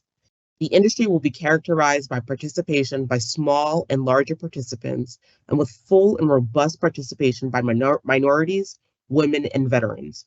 We will develop policies and procedures to encourage and enable full participation in the marijuana industry by people from communities that have previously been disproportionately harmed by marijuana prohibition and enforcement, and positively impact those communities. I believe this is our verbatim mission statement, but I will pause there before going to the next. Okay. Commissioner Roy? Thank you, Chair. Should we add disable there? With full and robust participation by minority women. I don't know. Commissioner Roy, I believe it's just our mission statement that's available on our website. Right. Supporting documents. May I, Madam Chair? Please, yes, Debbie. Sorry. Commissioner Roy, as this was a a statement that was already approved by the commission, and it's already out there. I don't know if this is something that can be revisited at a later date in terms of, you know, actually where we are now and whether or not our mission statement still applies. I think this would be another exercise. And so I would recommend that you leave that there until we get to that point, because this was already done and pre-approved and is published everywhere. Thank you. The next section is our operating principles, and this is the last section, pretty much the last section of the job description. I will do line by line, bullet by bullet. Our operating principles. The commission promises to conduct all of our processes openly and transparently, and engage in regular two-way communication with all concerned citizens, patients, healthcare providers, and caregivers, partners, and other constituencies. Build a world-class state agency by committing to the highest level of constituent services using state-of-the-art technology and multiple media. Defining and publicly measuring our performance versus metrics regarding timely execution, accessibility, impact on public health and safety, impact on disproportionately harmed communities, and incremental tax revenue generation. Becoming self-funding and generating a revenue surplus, and creating a great place to work. Enhance and ensure public health and safety by developing and enforcing effective regulations, developing and executing a program of continuing public education, conducting and contributing to research on marijuana-related topics, and using surplus funds to help address issues in these areas. Okay. Finally, there is the approvals section. Debbie, do you mind just giving us a summary of how this section operates in reality when we're going through the process? Sure. So the approval section really is once we get to a job description and we agree that this is the final process. The chief financial officer signs off on the job description, which includes the range of pay. And so we need the chief financial officer's lens in terms of how we're going to assign the salary and whether or not the salary is within the range of the commission's budget. The other piece of this would be the chief people officer would be signing off on this job description because it relates to the position's employment. And so we would need the chief people officer to also sign off on that. In addition, the executive director would be signing off on this job description as well, for acknowledgement and agreement that the executive director is in agreement with the job responsibilities and also with the rate of pay or range of pay that's being assigned to the position. Commission approval, I believe this is actually where we are right now. Once we have this commission approval, commission will sign off on this, and more than likely would be the chair in representation of the commission. And finally, there's actually another section for this, which would be the supervisor, the immediate supervisor was added. In this case, the executive director could serve as the immediate supervisor. However, when we get down lower into the ranks, the supervisor's signature would also be included here. And let me scroll down to see if it would also be included here. And what that does is it represents that the supervisor and the employee have had a conversation regarding the job responsibilities and expectations of the role. Okay. So the function of these signatures, so the function comes into play when we have that final candidate?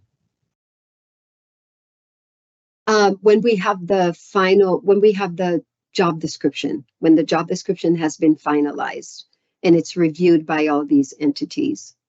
And the employee signature refers to Yes, whom? when we hire. Okay, and then for our posting, does this appear within the posting, or is this something that's for our internal process here? This is internal process. This would Okay. not appear in the posting. That's exactly Okay. right. Before going back to the top of our description to go into the salary conversation, are there any questions from Commissioner Roy, Commissioner Stebbins? Commissioner Stebbins? Thank you, Chair. Are you talking about questions on that kind of approval box or questions about the full job description? Let's say the approval box for now. Okay. After we go through the salary, we'll review everything and just see if there are any outlying questions. But for this section, are there any questions? Also. Okay. All right. Okay. With that said, that brings us back to the top. When we first started this conversation, we touched on the pay band. Since that conversation, Commissioner Stebbins and myself have had the opportunity to meet with our Chief People Officer and Acting Executive Director. Debbie, do you mind talking us through the pay band and this section of the job description, sort of what the recommendations you have are and any additional context that you can add? Sure. So I just wanted to just review quickly what the general philosophy of the commission is in terms of pay and how we pay our staff. And the methodology that we went with when the market analysis was done, I believe it was probably about a year and a half or so ago, or maybe going on 2 years, was the broad banding method, which means that all positions, all similar positions were placed into the same category in terms of the range of pay for those positions. So for example, a manager in any of our divisions, whether it's operations, research, communication, technology, legal, HR, a manager in any one of those divisions would be on the manager scale, regardless of the discipline, regardless of the work that they do. And so the only exception here, and directors and chiefs are also broad-banded. The only exception here would be the executive director, because the executive director's salary would be set by the commission. However, the commission has every right to use the same type of methodology and philosophy around the pay for the executive director. And so what we do in terms of trying to give the commission the correct information, we do a market analysis, which includes looking at other similar agencies that may have the same number of employees and that may also have the same level of budgetary or fiduciary responsibility.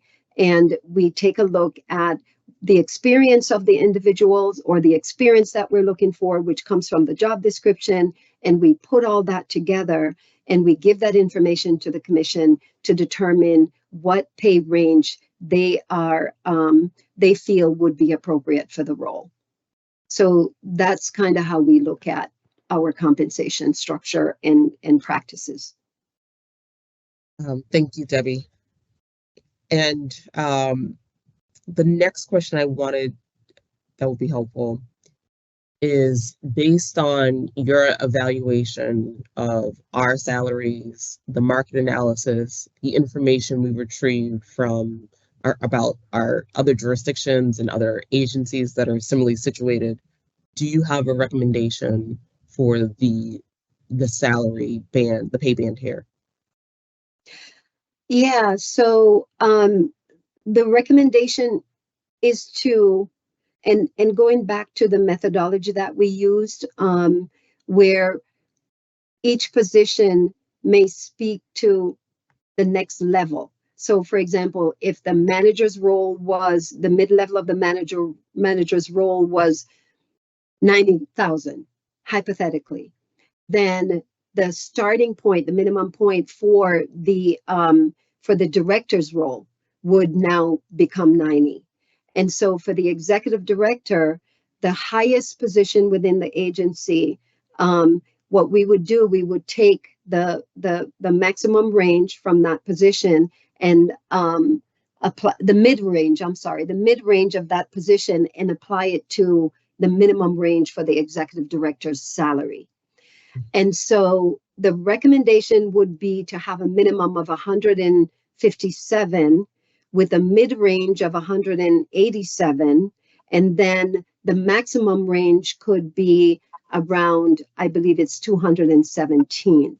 So if you do the calculation, you will see the min and the max will equal the mid-range, which would be 187. Okay. And so the pay band that we would include here would be 157 to 187. 157 to 187 is usually where we would look to hire someone within the agency. But the commission could go up as high as 217, depending on the number of years experience that we get in, and whether or not that individual, may meet or may be well above the basic requirement that we're asking for. Okay, thank you, Debbie. All right, let's pause there. Okay, Commissioner, fellow commissioners, are there any questions or comments? Commissioner Roy. Thank you, Chair. And thank you, Debbie, for that explanation. It was very helpful. You had mentioned looking at comparable agencies. I'm assuming you mean in state. And I was wondering if you looked at comparable jurisdictions, that spreadsheet that we got with other executive directors who oversee the cannabis industry in different states. It says the number of employees. So for example, New York executive director has 145 employees and their ED makes 198,000. I didn't know if you had looked at other jurisdictions that were comparable as well. Yeah, in cannabis. Okay. Yes, we did. We looked at other jurisdictions outside of the state of Massachusetts, and we're also taking into consideration that Massachusetts, I believe, if I remember correctly, and don't fact check me on this, but I believe that Massachusetts ranks like, I believe, the fifth on the list of the highest cost, the fifth of all the states where there's a highest cost of living. So we do take that into consideration as well. But yes, to your point, we did look at other states. Is there any, sorry if I cut you off, Commissioner Roy, did you have an additional comment? No. Okay. The information we received was really helpful in understanding the responsibilities of the executive director, the number of staff that are under the executive director's supervision. And understanding also what some of the similar agencies are offering in terms of their salaries. My concern is around attracting a good candidate pool. I wonder if we were instead to have 187 at the minimum, what impact does that then have on us, on the agency? And that's a question for you, Debbie. Okay, so 187 at the minimum will be economically challenging for the agency.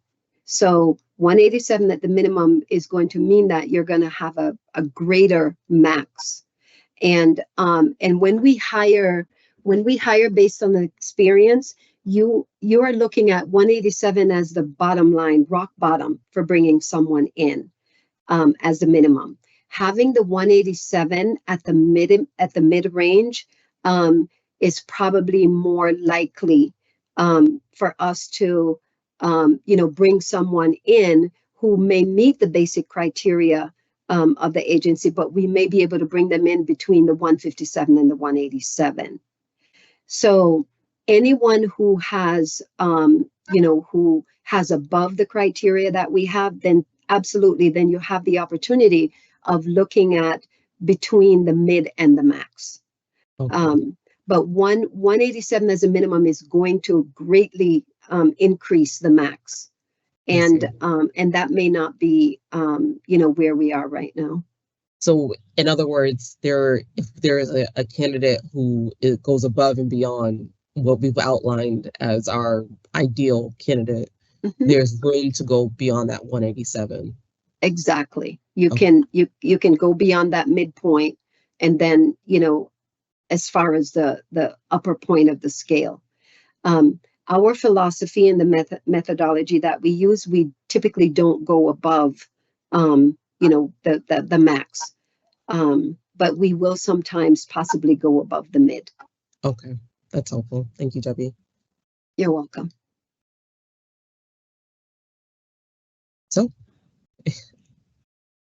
commissioners, are we okay? Commissioner Stebbins, are you also okay with that salary range? Okay.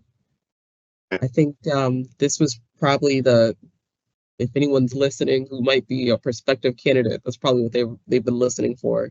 So we are in agreement for that pay band on the job description to be listed as $157,000 to $187,000.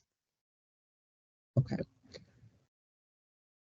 So we can stop there. We've gone through the entire description. The one thing we haven't gone through is the note at the end of each page that you all have, and it just outlines the purpose of the job description. I'll read that just so we all are aware of it. It says the purpose of this job description is to provide an outline of the more significant work elements of the position and to organize and present the information in a standard manner.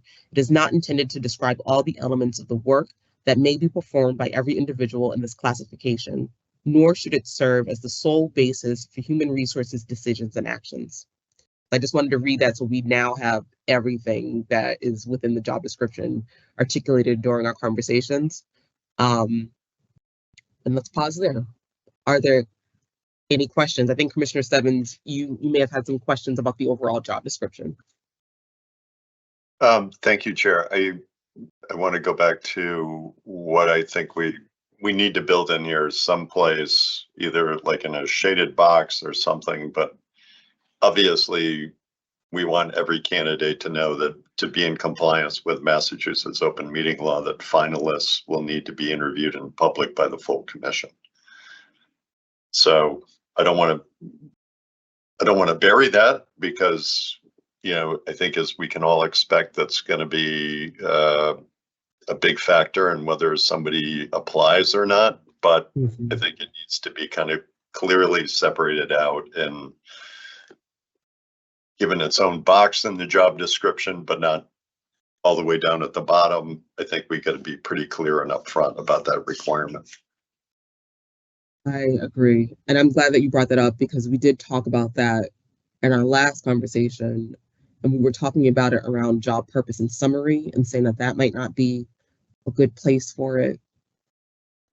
Debbie, do you have any recommendations in terms of where and how to list that within the job description?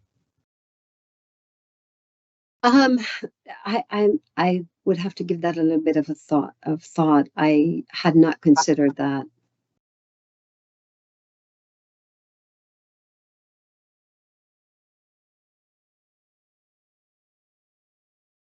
Commissioner Stebbins, from your past experience, was that listed, in when you were with the Gaming Commission? Do you recall if it was contained within the job description, and if so, how? It's a good question. I can't remember. I want to say from our conversations with candidates that they would ask us about that by the time we went to interview them. So without having that documentation in hand, it certainly was something that came up even in those initial interviews. We either told them then or they were aware of it and had questions about it. So, but I want to I want us to be as clear and upfront as possible, because that's obviously something we can't get around. Christina, I don't know if I saw your hand. Yes, Christina. Yes. So just for your knowledge, we did have that in the earlier version of this document. I think we had it in the job purpose summary section. And I had just put it in there because I believe I spoke with Commissioner Stebbins about that point, or Commissioner Stebbins had included it in his review. And the commission indicated, that wasn't the right place for it. So it was in this, and I just wanted to highlight for the commission that was in a previous draft. Yeah. But it was just, again, we just were looking for a place for it at the last meeting. I can't remember why we said to change that placement, because I would, in the way that it might make sense to frame that. So the same way under ADAAA working conditions, we have that bolded, italicized language at the bottom. Just doing a similar thing here under job purpose and summary, the same sort of format that says, please be advised the finalists will be required to interview an open public meeting with the full commission. Debbie? Yeah, and given some thought to this, I don't think that goes into the job description. That would be part of the interview process. And if we were going to include that in the job description, then we'd have to include the entire interview process. We do have some other documents that we would use for launching the search. And I think in some of those other documents might be where we would include that information. So, for example, one of the documents that we drafted was a document about the commission. Where we are, demographics, what does the city look like, other information regarding the agency. And I think that might be a place where we would have that, because included in that document, we also talk about some of the characteristics of the ED. We could add the process of we could add the interview process in that document. And that would suffice. I don't believe this is something that goes into the job description. I don't think it's necessary. Thank you, Debbie. First, Commissioner Roy, I think your hand has been up. So Commissioner Roy, and then Commissioner Stebbins, if you have a response to Debbie's recommendation. So Commissioner Roy? Thank you, Chair. I'll yield to Commissioner Stebbins to reply to Debbie. Okay, Commissioner Stebbins. I think I know, Debbie, the document you're referring to, which I thought was very well pulled together. I just wanted, at some point, we got to make it clear. And, whether it's when we talk to candidates who we have our initial interview with, or it's in that document, I'm flexible, but we can't hide it. And we got to have it in whatever, and I defer to Debbie to wherever the appropriate place is that she feels it should be, but we got to be upfront with all of our candidates about the requirement. May I add a comment, Madam Chair? Debbie, I see your hand. Yes, please. Debbie. Yeah. So I agree. It's not something that that we can hide or would want to hide. And I'm really glad that you brought up that point, Commissioner Stebbins. There are two places that it can go. It can reside in the document that I just described, and it also can be included in the job posting. So, and I think having it in the job posting, candidates or applicants will be able to see that right away. Thank you. Okay. Welcome. Commissioner Roy? I'm good. Thank you. Okay. All right. So are there any other questions on the job description, on the actual content language? Commissioner Stebbins? Sure. Thank you, Chair. And I think our GC had a note about this as well. We have the term liaison after the chair in the top box where it says reports to. I think we revised that. Did we? Yeah, I think I Yeah, so- left I had it in the comment, and I'll put it in the red line now. So and I apologize that I missed this one, but it says currently now, after I made that change, it says reports to Cannabis Control Commission's chair and commissioners. So it doesn't say liaison. So thanks for catching that, Commissioner. I did catch it while I was looking at this while we were going through it. But that's all I had on that one. Thank you, Christina. Christina, I saw your hand was also, sorry. Sure. So I just wanted to be clear what we were doing for pay band. So we have a pay band, and we're doing the pay band, and currently it has, I think I heard that you want to do 157,000 to 187,000, and that represents the minimum and the mid range of the pay band, but we're not, so we're not including the max of the pay band. That's correct.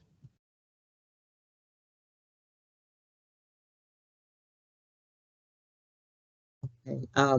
Commissioner Stebbins, did you have additional comments? Nope. Also. Okay. Commissioner Roy? Could you read the exact pay band, just so I'm clear? Like, is it 157, 280? I didn't know about the. It's 157 to 187. Okay. Christina said something different. 157 to 187 is the mid, and the max. I mean, sorry, hold on. 157 is the minimum.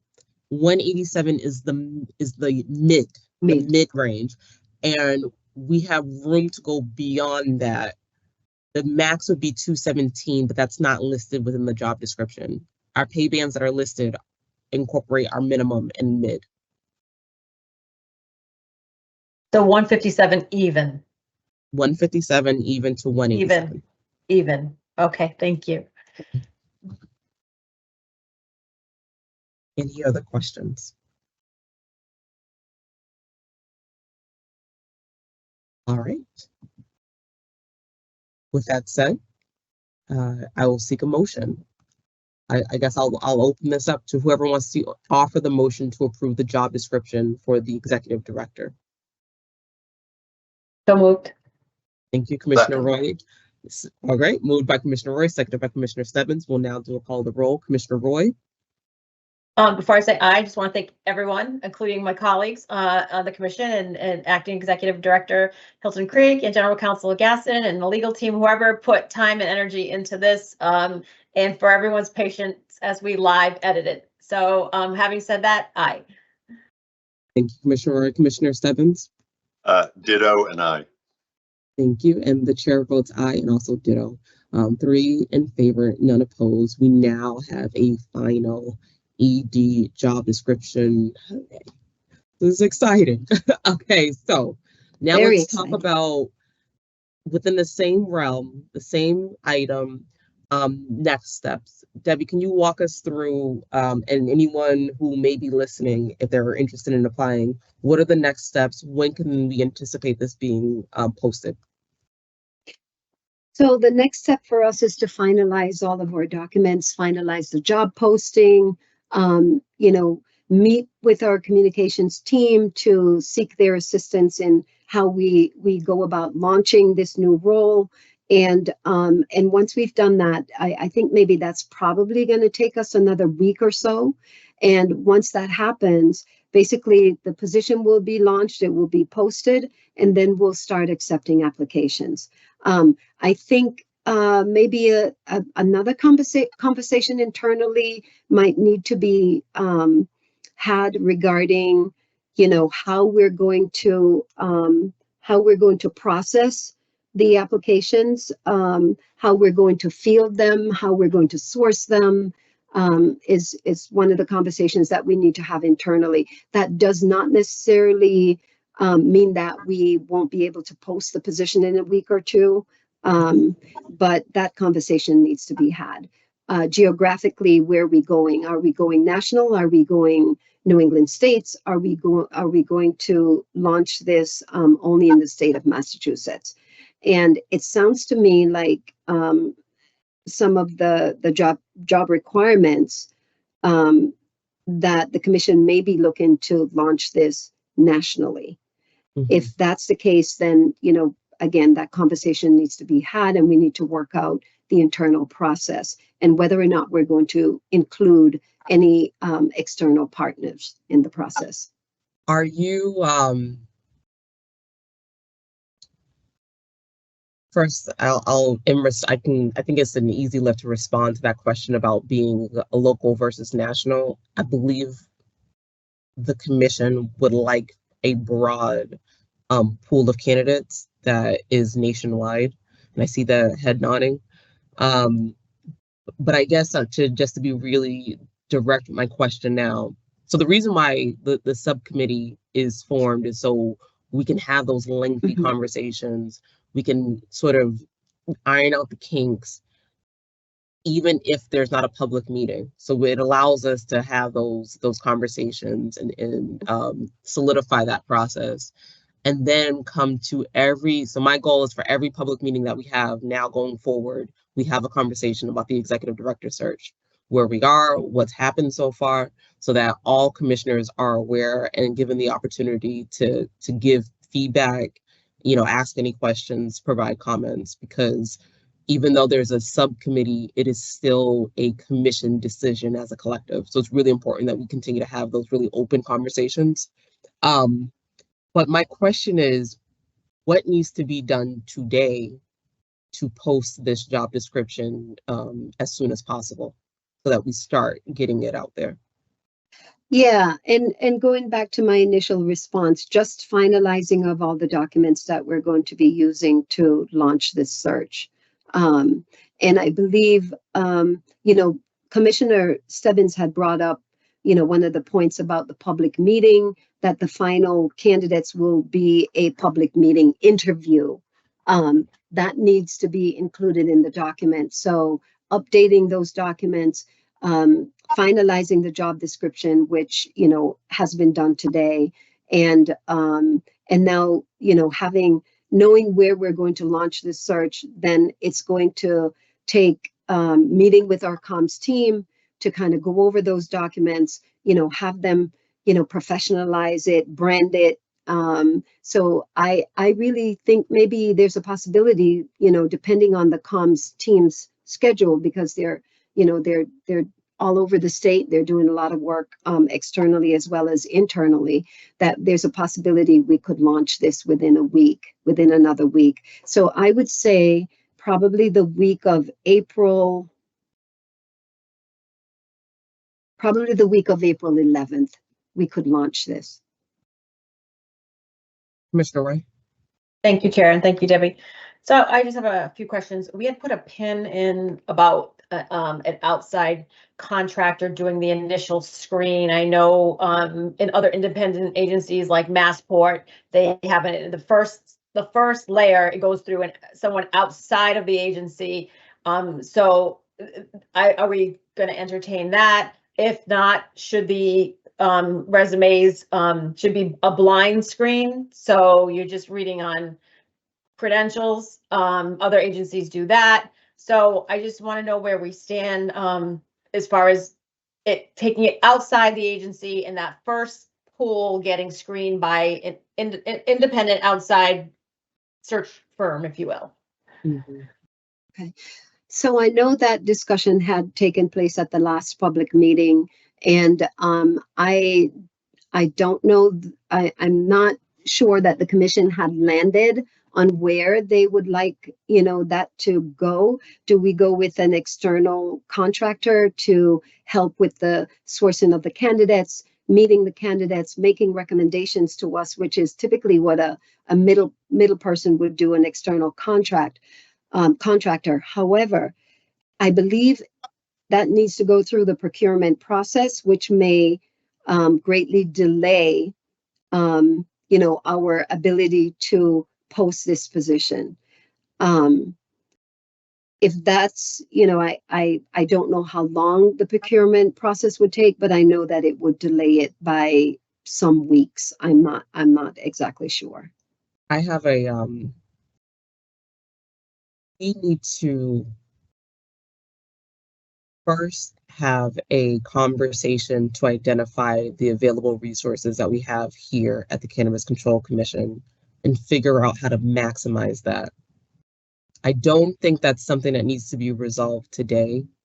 April 11th is around the corner, and then we can sort of discuss those logistics a little bit more. But first, there are more conversations that need to be had. And that's my opinion, just because I don't want us to get ahead of ourselves without first understanding, you know, the comms team does play a huge role in this, in the way that, you know, we're publicizing, communicating. So there's some work that needs to be had in between now and that April meeting. Commissioner Stebbins? Thank you, Chair. You know, and it's a good question. You know, I've done 2 previous ED searches, one with the benefit of a professional firm. And the second one we did without the assistance of a professional firm. And I think a lot of that was similar to this commission's life, in terms of how long this commission has been operating, people's familiarity with it. Chair, I agree with you that I think there's an opportunity for the comms team, and as Debbie said, there's a lot on their plate, but I think they would be a great resource in terms of helping us push this announcement, this job description out. And at the end of the day, if we find we're not getting the breadth of candidates that we're looking for, I think we could revisit whether we need to go to a recruiter. And as Debbie suggests, you know, kind of working through the that RFP process to hire somebody. And there are different ways to hire somebody. You do it as a straight contract. You do it based on if they help us land the right candidate, and then they get a percentage of that salary at the end of the day. So I think we're mindful of our fiscal situation. I think there is a way to launch this, see what kind of response we get, see the breadth of candidates that we get. And if we find we need to broaden the net a little bit, I think it would be certainly appropriate at that point to have a conversation about bringing in a firm to help us turn over some more leaves or rocks to find a candidate who may not have even been thinking about this opportunity. Chair, I did have a question for Debbie in terms of what is the appropriate amount of time to have this posted? 2 weeks, 3 weeks, 4 weeks? What would be your opinion? Yeah, I think a month. I think a month would be great. And, you know, as I had said in other public meetings, we have no trouble recruiting for our agency. The Cannabis Control Commission is an agency that everybody wants to work with. So we don't have any problems, no problems at all recruiting. And I think, you know, with the broad perspective from the comms team and how they can help us market this role, we already are nationally recognized.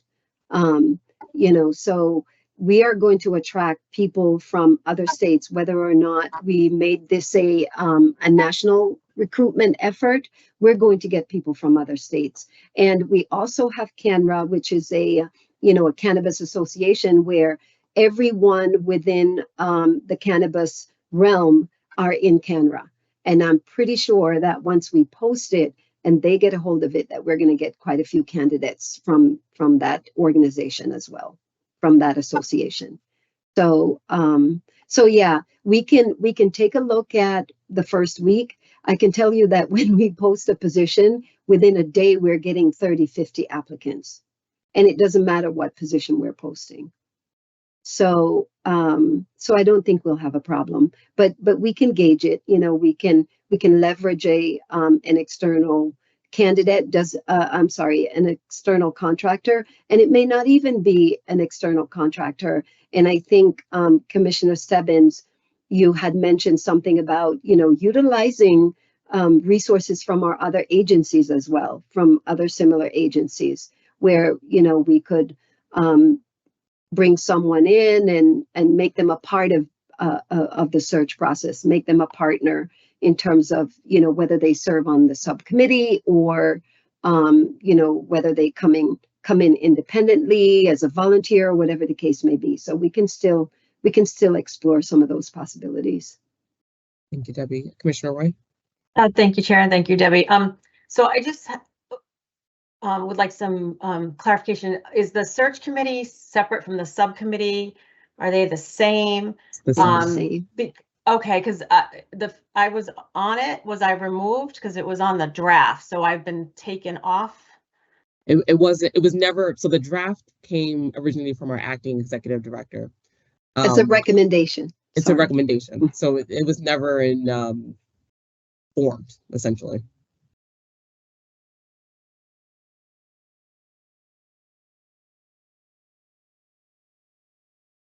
Okay, anything else?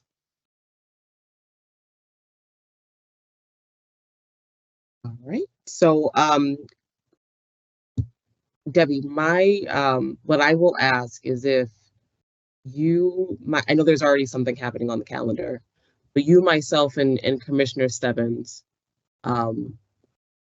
we will talk next week about a number of different topics, but we should also go through what exactly will be posted so that we make sure that those comments are all incorporated. Okay. All right. And if there are no other questions, that ends our conversation on the one major topic that we had today. I do not have any new business that was unanticipated. We do have a meeting that is coming up relatively shortly. So it's within 2 weeks. It's that April 11th date. I'll pause here just to see if there are any questions from my fellow commissioners before I seek a motion to adjourn. Commissioner Stebbins? Sure. Just a reminder, the SCP team is having another program orientation session a week from tomorrow at the Roxbury Innovation Center. I hope I got that name right, from 12 to 2. That is right. Thank you, Commissioner Stebbins. I will be there. And for the people who are local to Boston, it's Dudley. So around Dudley Station, the Roxbury Innovation Center is in the bowling building. And our equity programming team reminded me as well. So I will be there, and I look forward to seeing anyone else who's in attendance. Okay. With that being said, is there a motion to adjourn? So moved.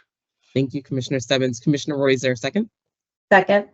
Thank you, Commissioner Roy. Well, now we'll call the roll. Commissioner Roy? Aye. Commissioner Stebbins? Aye.